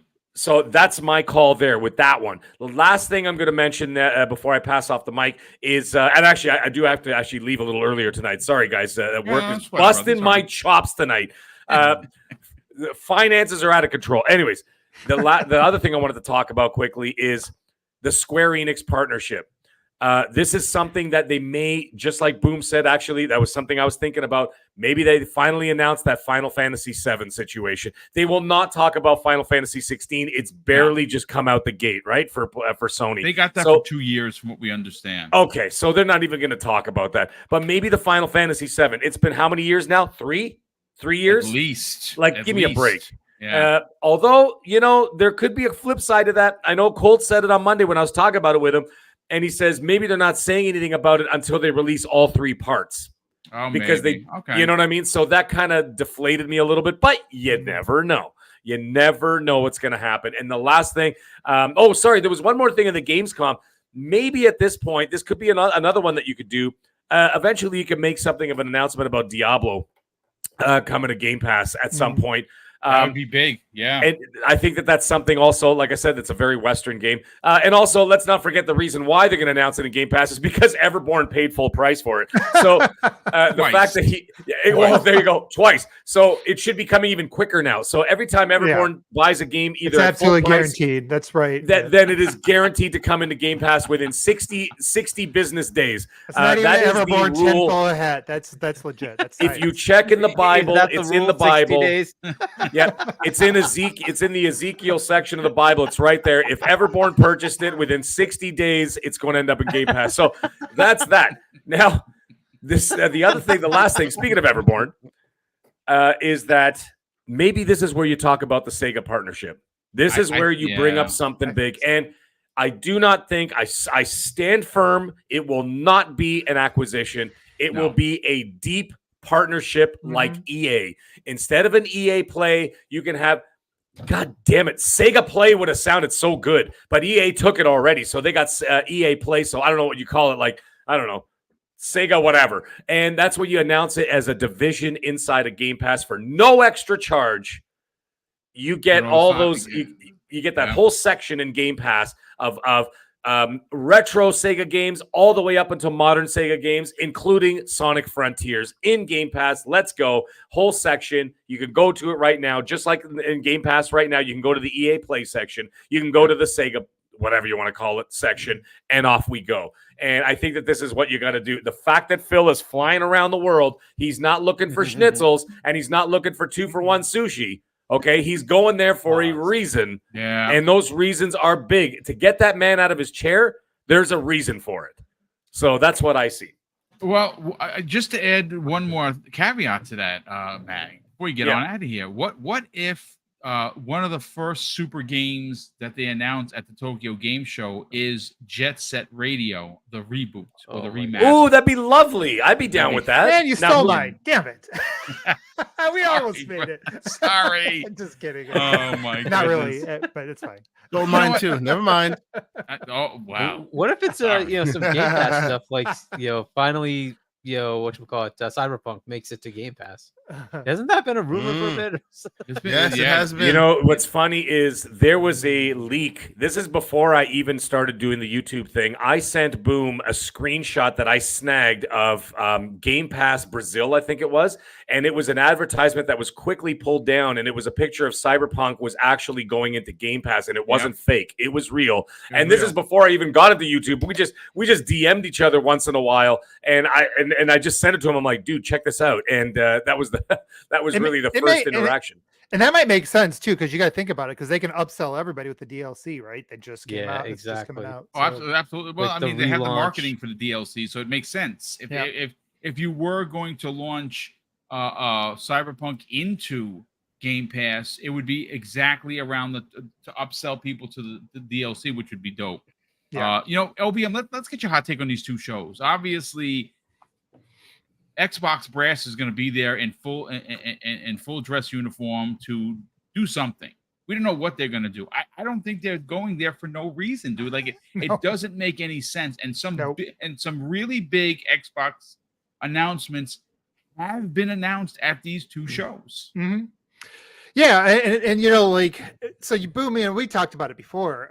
We kind of have this assumption that with Starfield, this is going to be kind of a turning of the page from like the old era to like the new Xbox. And I've been assuming, and we're going to see, because I know they've been very, very quiet through this whole ABK thing, and even right now, they've been kind of laying low, and the expectation is like pretty soon is like where you just kind of blow off the lid and you just kind of go all out. I think a lot of times, like the way things work today, like back in the day, you do your marketing and you just wanted to kind of constantly be in the commercials, constantly reminding people you're out there. I feel like today with the social media and the virality of things, it actually helps to really blow your load. Pause. Sorry. Pause. Man. Pause. Come on. Wow. But to go all out, to really get that mind share as high as you can, and just then you just try to sustain it, right? Like we've seen how things can just take off these days with that. And so my assumption has been that they've been kind of laying low, and you have these two shows coming up. Phil's been doing a lot of foreshadowing. He seems to every time something the big is coming out in the past, it feels like you go back and you watch Phil's interviews. It's like, oh yeah, he's been planting the seed this whole time. And he's been talking a lot about Japan. I don't think that's for nothing. I agree with Mag when he talks about the fact that this isn't about an acquisition. Yeah, I don't think they got an acquisition lined up for Sega and the week after ABK officially gets closed. But people underestimate the potential for partnerships. Microsoft. You even look at their other divisions. You look at ChatGPT and OpenAI. Like they don't own that company. It feels like a Microsoft. It feels like it does sometimes, right? Like with how incorporated they are with everything, And it sounds like this deal that they put together for that big investment that Sega has. It sounded pretty substantial. They've been foreshadowing something for a while. It all makes sense that you kind of lay that out in. At TGS, and you lay it out with some cool announcements, and like a Jet Set Radio Future is like a perfect one because it ties in with a lot of good nostalgia from the early days of Xbox. It reminds you of the early relationship of Xbox and Sega when Sega first went, when the Dreamcast first went under. It it does a lot. And I think not find it commercially, but I think in terms of like just hitting those notes with the longtime gaming enthusiasts, I think it would get their attention. And that isn't exclusive, but I do think that if you get something like that out there, and again, something that's a substantial with Game Pass, which I think has really been their sort of wild card, or not even a wild card. I think it is their way with Japan. Any of these big third-party publishers, so often we talk about the console splits, and Microsoft's got to fix that in order to solve the situation with all the exclusives that go to PlayStation for free, you know, and Bill's addressed that over and over again. And you know, obviously they're very aware of it and working on it. I don't think you're ever going to solve that from a console split standpoint. That's always going to be a thing. But I think their big play, and we've already seen it. We saw, you know, Capcom had a big exclusive. Sega used to give Persona, you know, exclusive. We just saw what happened with Square. I think Microsoft's big play is to do business deals and be like, hey, here's a big bag of cash, but we're not just going to give it to you to just to port your games, because that sets a bad precedent. Let's figure out something that that we can replicate with other developers that don't skip our platform. And I think they're going to probably come up with some sort of Game Pass thing. And I think what Mag talked about was pretty perfect, like having something like an EA Play. And how awesome would a Sega Arcade, you know, work in that ecosystem? And we already seen Street Fighter 4 there. So yeah, I expect a lot more Game Pass and Sega announcements, and hopefully something new there. And then, yeah, I know everybody assumes that Kojima is going to be saved for the Game Awards, but that's another thing that I agree that at least you have to tease something there, because, you know, if you are trying to establish a presence in Japan, and they are, you know, that Kojima is one of the few names that I think it resonates across the board. You at least got to associate them there while they're paying attention. Absolutely. So, I love that. I love the idea of teasing something and full reveal at the Game Awards, like Mag was saying. It's perfect. I thought that was actually that'd be perfect. I was like, I didn't even think about that. You could do both. Like, why one or the other? You start off talking about it, get everybody's attention, and then you can talk about it more. And you know that in Japan, they are, you know, where Microsoft's going to have a shot is going to be the mobile audience and on those devices. And I know, like, there's now talk that they're going to loosen up on cloud, but, you know, Hargy's mentioned it before, but you talk about like the ROG Ally and devices like that. I think that could be a potential future for where Microsoft kind of gets engagement from that audience. So again, Kojima, that I think that's a good play.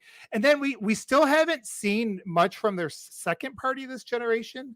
We know they were spending a lot of money, and unless suddenly they cut back when they had to make their job cuts, you know, last year, unless other things had to go, I would fully expect some Japanese games were part of that some of these, you know, second party relationships. And I would be surprised if we don't see anything there, at least one announcement that kind of alludes to that, even if it's not a big one.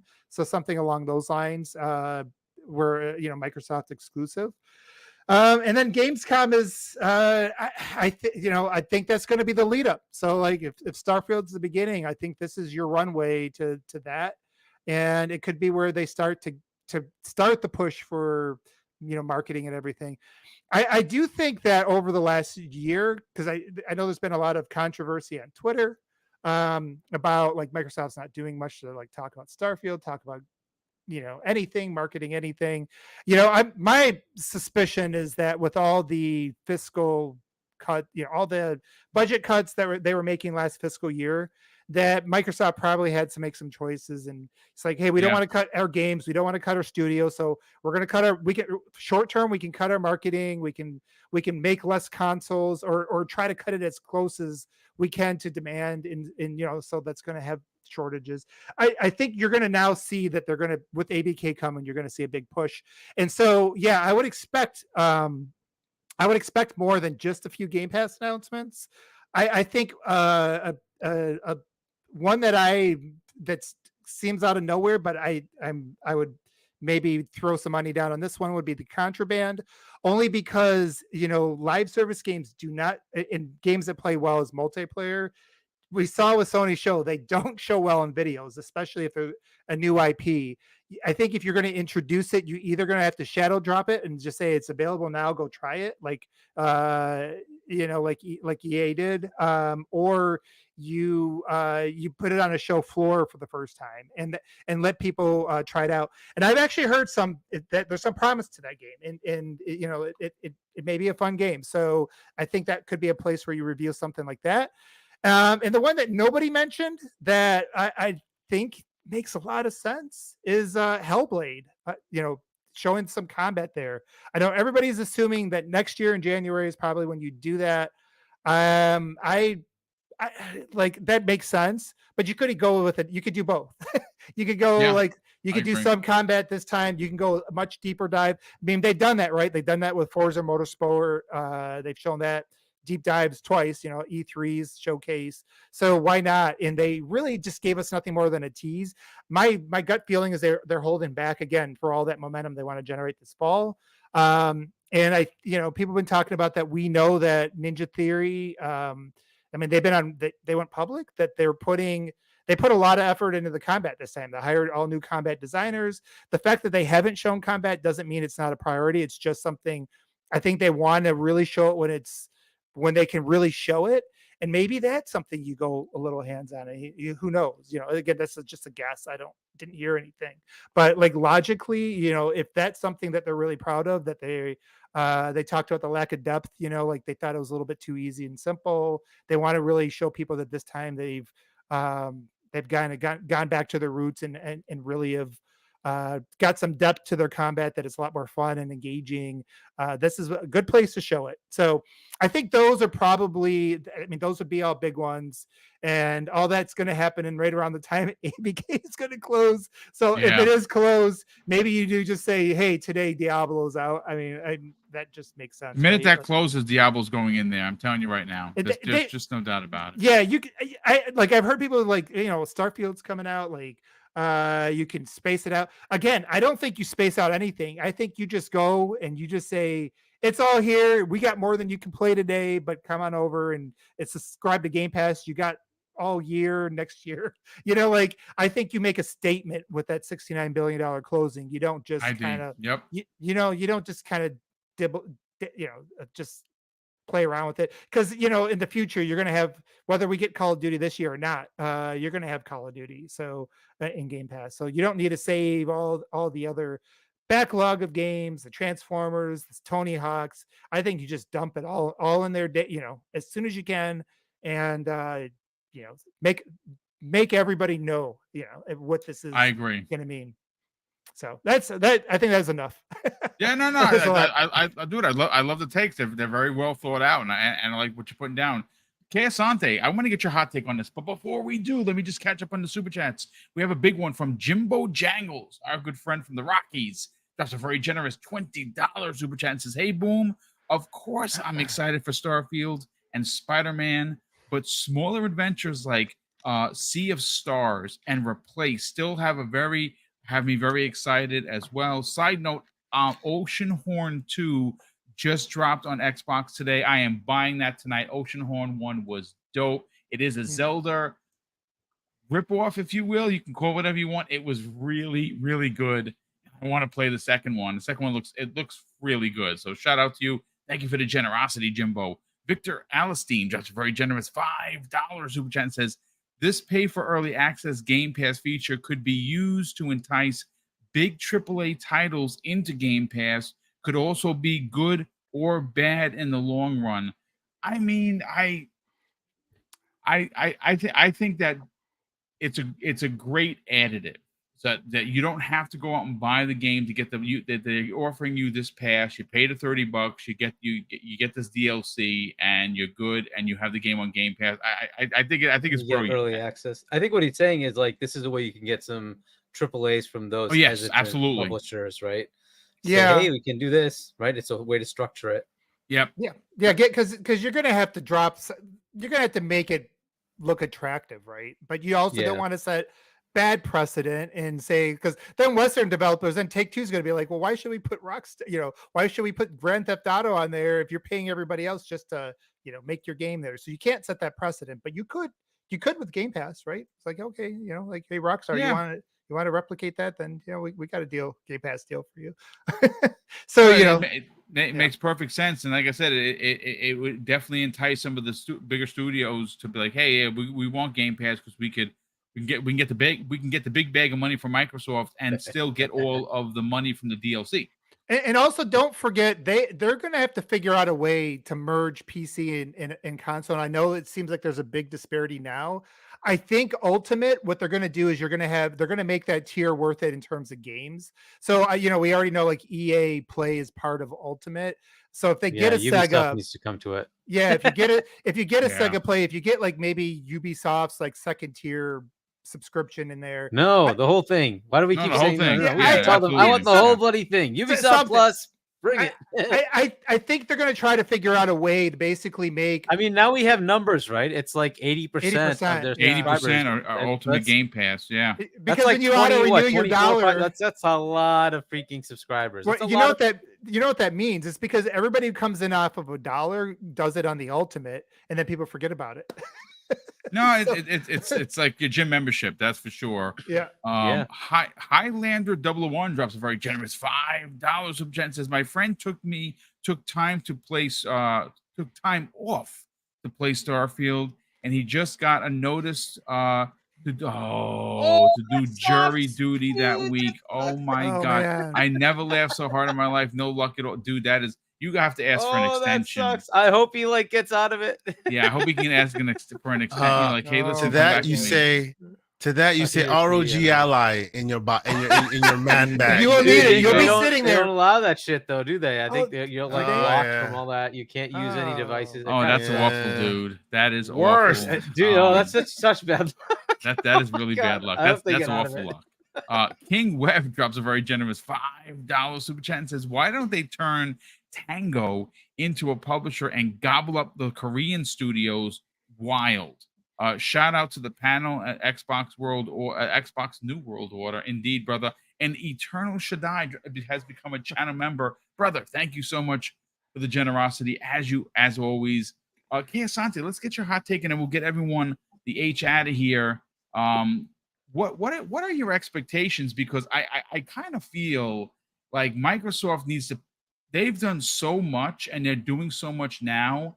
Why let off the gas? Why not just run right through everything? So I've heard a lot of this conversation. I've heard the awesome takes from all the various folks, and I will come at this and let me let my bias on display first and foremost. Okay, so I'm a dude who spent most of my life. I grew up in Europe. I was born in Germany. I was raised in the Netherlands. I have family all over the world. I visit all the time. Gamescom next year, 100%. I'm going. I've already talked to my family. They can't wait to see me. It's a thing. I've literally it's a wrap, right?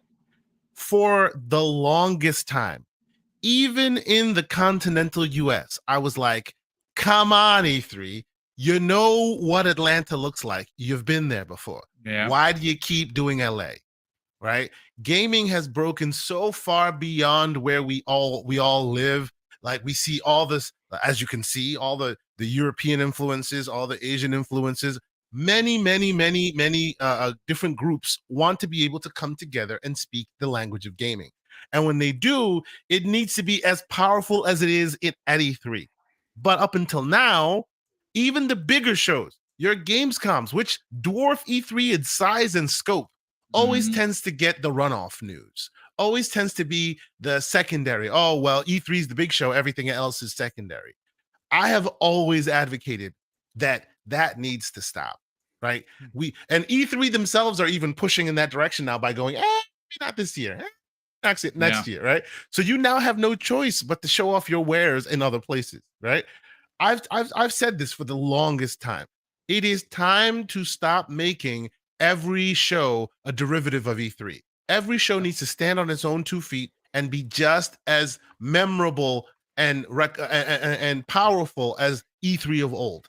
And it's in Microsoft's unique position to make that happen because, the dog and pony show, didn't mean that as a pun, I'm sorry, has always been on the Sony side, right? They know how to make the E3 of dreams. They've done it forever, right? And even though they're not playing, Microsoft isn't, they're not playing the same game as Sony is anymore, people still want that dog and pony show. Again, not a pun, right? No People console still war want- talk out of you, sir. Yeah, no, not that.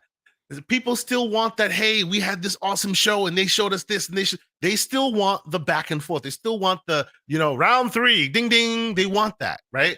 Even if it's just to show, look at what they showed. They showed Starfield versus what the other people show.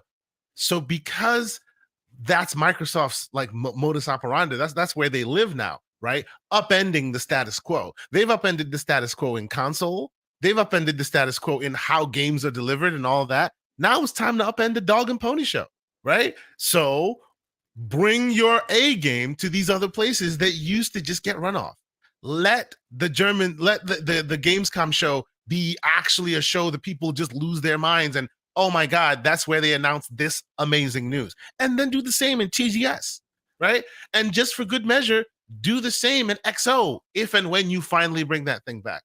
It's time to make these shows something worth going to, something worth, buying a ticket for every time they have it, whether it's in TGS or in Gamescom. And it has this the added benefit of, hey, you see us, here we are, we're on a show. There's so many amazing folks in the chat, so many amazing folks in our panel, and we're not all in America. Like we are not all in America, right? That's correct. We all love this thing so much. We're not all here. So if one day you can say, hey, it's in your backyard, and then we all show up in your backyard, that's freaking awesome. And then next time it's in my backyard and you guys can all come here. And it doesn't always have to be, well, if it's not in LA, it's a runoff. So to me, I say, yay, please, more of this. More, both in the continental US and everywhere else. And when you show up, don't make it the off-Broadway play. No, make it the thing everyone's there to see. That's what I'm advocating for. So all this super excites me because it looks like Microsoft is heading in that exact direction, right? So I really just hope they knock it out the park. That's what I'm looking for. I mean, listen, it makes sense, and I do like what you're putting down. I'd love a broader appeal to these shows in other countries. I think, I mean, obviously, Gamescom is one of the most largest shows when it comes to attendees. It's like 3, 4, 5 times the amount of E3. Tokyo Game Show is going to be the biggest it's ever been. These are 2 shows that Microsoft, I don't like using the word needs, because Microsoft is doing a whole bunch of really great things right now. Obviously, if you look back at this year, they did have a slip up, Redfall. It just wasn't a great game. I mean, like I said, I really enjoyed it, but it did not hit like it was expected to. That's the one stumble, folks. That's it. That is the one stumble. Again, I feel that there's no reason to have the brass go out to these shows if they're not going to present something in a big way. It to me, it just doesn't make any sense. Especially coming off the heels of the traveling that Phil and team had to do for to close out the ABK deal. Like we saw them flying here, there, and everywhere. This is, again, this is what they do. They go to these shows and they mingle and they interact with the people. And that's why we all love them. But I think you're not going to show up to these 2 shows if you're not going to have something in your back pocket. And again, I'm not expecting shadow drops, but I'm definitely expecting something big in regards to an announcement of a particular game. Of which games that is, that I'll leave that up to you. Real quick, God Emperor Sofa King, who's been a channel member for 4 months, says, "Yo, Boom and panel, thoughts on the so-called no marketing push for the new negative narrative of Xbox?" I mean, listen, people are gonna run with it. I see people. Oh, there's no Starfield marketing. That means the game is gonna suck. Just shut up. That's not what's happening. The marketing push is going to happen. I saw the Rockstar cans. I saw the bus in London with the Starfield stuff. It's they're just trying to sneak it in. No, like I think right now, because I hear a lot of it too. Kind of actually had a lot of chatter in some of the discords I'm in this morning about it. And I'm like, I think part of it is we just got to we don't even know what their new marketing strategy is. They have a lot of people from Netflix, and Netflix doesn't do traditional marketing. They rely on a lot of social media and yes, they do. And the virality. And part of this might be Microsoft kind of trying to get some analytics on how well that works, because think about it, if you can start to rely on that, if you save that money from marketing, because marketing budgets are a huge portion of gaming budgets Of course for they are. AAA Yeah. games. Mhm. If you can, that's more money you can redirect towards games. So I think there could be just some feeling out of that, and the other aspect could be just what I said earlier. Maybe they just had to cut back last year, and they will ramp it up. Starfield's not going to be a game that people play for 2 weeks and forget about. It's going to be it's going to be years. So you listen, can market that anytime you want. Really, you're gonna see in the next couple of weeks that this is gonna be a big deal. I have no doubt that the marketing push for Starfield is gonna be here, there, and everywhere. But listen, ladies and gentlemen, that's going to do it for Primetime Gaming. A big shout out to all of the 400 plus people we had in the chat today. A big thank you for all the super chats that came in. We definitely help power the show in equipment, and especially in the big giveaways that we're going to be doing in the last 4 months of the year. $3,500 worth of giveaways in 4 shows. So we can't do that without the help of you. And thank you so much for allowing us to do these big giveaways. Because like I said, we're all about giving it back into the community. And obviously we're going to have a couple of really big shows with a lot of giveaways. And again, I really want to stress this. If you are outside of America, we still honor it. We pay the only caveat, and I really want to just kind of drive the point home. We don't use cash apps, folks. I can't buy you codes for games that are in America for Europe. What we do is we use PayPal, and we send you the denomination of what the winnings are, and we pay the transfer fee. And if the denomination is more in your country than it is ours, we pay the extra money. You pay literally nothing. And we're very proud to be one of the few shows that actually that will represent winners outside of America. That's why we do everything digital, so we don't have to pay for shipping. But a big thank you for everyone that continues to do the super chats, to do the channel memberships. Let's get to the outros. One Bad Mother, let's go with you first. You're our special guest of the evening, brother. Thank you so much for joining us. Sell your brand, brother. What you got going on, and more importantly, where can people find you on social media? Yeah, man. So first of all, thanks again for having me. It was like always, like every time I come here, we always have a great time with these discussions, and panel was awesome. I thought today was it was refreshing. It was very nice. Yes. Yeah, it was really nice to sit back and talk about games. I think it's nice to be, and I'm going to just speak for myself, I guess, because like we just said, Twitter seems like they always got the next thing to be kind of anxious about. This is already a damn good year, and if you've been on this platform for a long time, it is probably going to be the best stretch after probably one of the worst stretches we've had in a bit. We're going to probably come into one of the best stretches they've ever had. So I think everybody should just get ready to have some fun, and it's going to be a lot of real fun things to keep talking about. And I'm going to look forward to talking about some of those things on my channel. So I kind of wished I had things out the last couple of weeks because there's so many things to talk about. I've been back and forth. I'm gonna have to pull some of you guys in behind the scenes because I cannot decide on the logo and everything. But I am working on my own channel.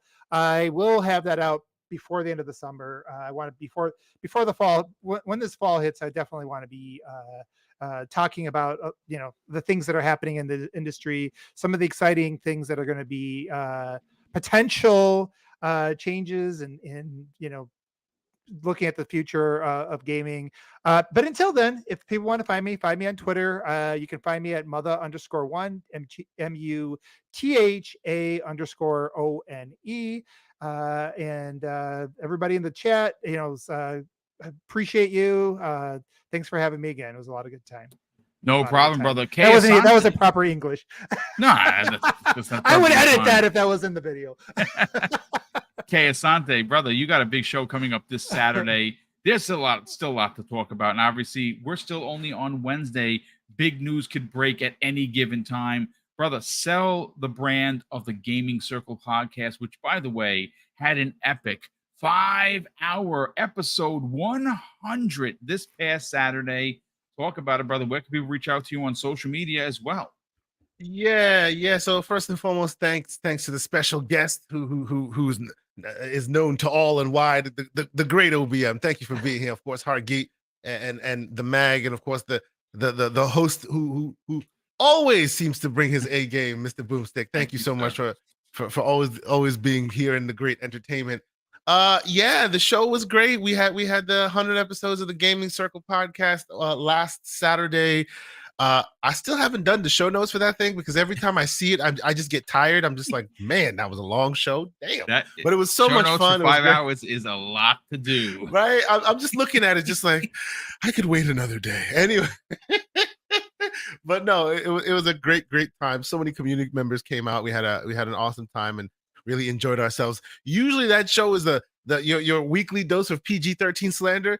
Towards hour 4.5, it got to R-rated slander. So we're putting the rated R on that one. That's the last to it. But no, this weekend's gonna be fun as well. Myself and Everborn Saga back at it again. Gaming Circle Podcast, episode 101. You know, we're heading in different directions these days. Where we're having more introspective conversation, more evergreen stuff. But of course, if ABK breaks or anything like that happens, we'll of course be talking about it. We'll be playing games, talking about that as well. And not to be outdone, but I have a different show that I also do now with another Sega stand. You notice a pattern here, right? I always seem to be podcasting with Sega stands. Mr. John Wolf and I are doing the Gamers Playground on Monday nights, and it's more PC focused. We're talking a lot of handheld things. We had Kirby Zero Louise on, if you know him, great community member, also an engine developer. He, a lot of great information there. Always try to talk games. Always try to talk what's going on in the gaming sphere. Answer questions, PCMR, all that ridiculousness. We're just here to talk games and have a good time. So definitely come check us out. We appreciate folks always coming in and continuing to support the channel as we grow and seeing all these great new faces and all that. And on the way out, ladies and gentlemen, if you haven't done so, please consider hitting that like button. And also, if you haven't done so, hit that subscribe button for Mr. Boomstick, because we always appreciate his great effort here. So thank you so much. Thank you, brother. Definitely appreciate that. And Hargeet Chani, who won the one chip challenge very easily, apparently, until he had ice cream, and then it was a disaster. Yeah. Hargeet, brother, sell the brand of Game On Daily. Obviously, we've seen what in the last couple of days that the team over at Game On Daily have been doing, especially Gaz. He has been out there and he has been rebel rousing, if you will, and I have been liking and retweeting everything that he's put out there, because he's even getting people to block him now, which is hilarious. And he wears it like a badge of honor, as Gaz would. Of course. Talk about it, man, and more importantly, what else you got going on? And being that you're not on social media, how could people get a message to you? Yeah, so I'm on Discord if you want. Chani is my Discord handle. Yeah, and I guess Gaz can't handle the sauce. So, but hey, yeah, all that shocking shit, and then we saw what happened when it septic sauce. He failed. Time to actually eat the sauce. We saw what happened. Oh no! But wait, I'm either sorry. way, Am I allowed to swear? Pause, man. Pause. Apologize. What are we talking about? The sauce video the sauce video that's been in the works for like weeks is finally, it's getting close, I guess, but hopefully we'll get that out soon. Kaz is still working on it. But yeah, so there's that. Yeah, it is. GameOnDaily.com and YouTube.com/GameOnDaily. Check that out. And of course, Gaz's channel, where most of the sauce stuff happens, is Septic Sauce on YouTube. Check that out. And then, of course, RDX. We had a nice discussion yesterday. Every Tuesday, 8 p.m. U.S. Eastern Time. Check us out there. And, of course, over here, Primetime Gaming, every Wednesday at 7 p.m. U.S. Eastern Time. Yeah, so, and what I've been playing lately, I've been playing a lot of Hogwarts. I've gotten back into that game, and I hadn't finished it yet, and then, getting back into it, and started again on PC. So I've been enjoying. I'm close to the end myself. I'm close. I'm very much enjoying that. But did Hargeet Chani just say he's playing it on the preferred platform of as John Wolf says? Yeah, I started it. I had like 10 hours gamers? in. I had 10 hours on the console, and I'm like, dude, I've got a freaking 4090. I'm gonna play this with full settings. Hey man, he has said the right answer. Maybe it's time to get Mr. Hargeet Chani on the Gamers Playground. I'm just saying. Absolutely, let's do it. And then Colt love it. decided to start playing Fallout 76. So he started playing that. I start. I'm hung so out with him a like bit. I look at it and it looks good when I watch videos of that game. And Yeah, you do know, have to but I'm learn the afraid- semantics. There's Yeah. quite a bit to learn, and it's good to have somebody that's done a lot so they can kind of guide you. But yeah, apparently it's gotten pretty good. So we started playing that a bit. I started up Scorn. But yeah, Oof. primarily I'm Ugh. playing Hogwarts. That's the thing on PC. I've been playing Hogwarts. Yeah, for me, it's So- Dead Island 2, and I'm probably gonna start Oceanhorn 2 tonight because I love the Nice. original. Well, I'm downloading Double Dragon. Good job, Dude, it's so Keisante. good.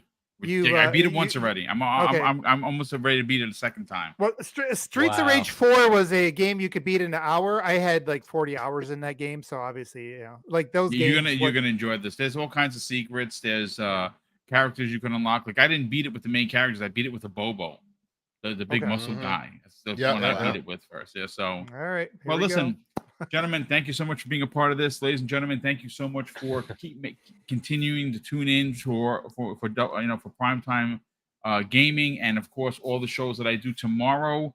I'm sitting down with King David to talk Oh, Xbox, yeah.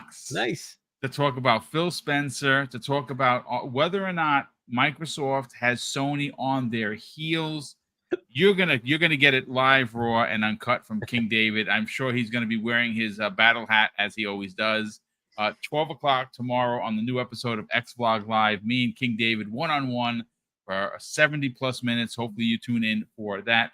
And of course, I'm going to close out the show with something that's incredibly important to me, folks. Hopefully one day it'll be important to you. And that's something that my dad taught us when we were kids. And he would say, Craig, treat others how you want to be treated. And also, it doesn't cost anything to be nice. You live by those rules, Craig. I can guarantee you're going to have an awesome day. So take care, everyone. We'll see you next week on the newest episode of Primetime Gaming with Mr. BoomStick and Friends.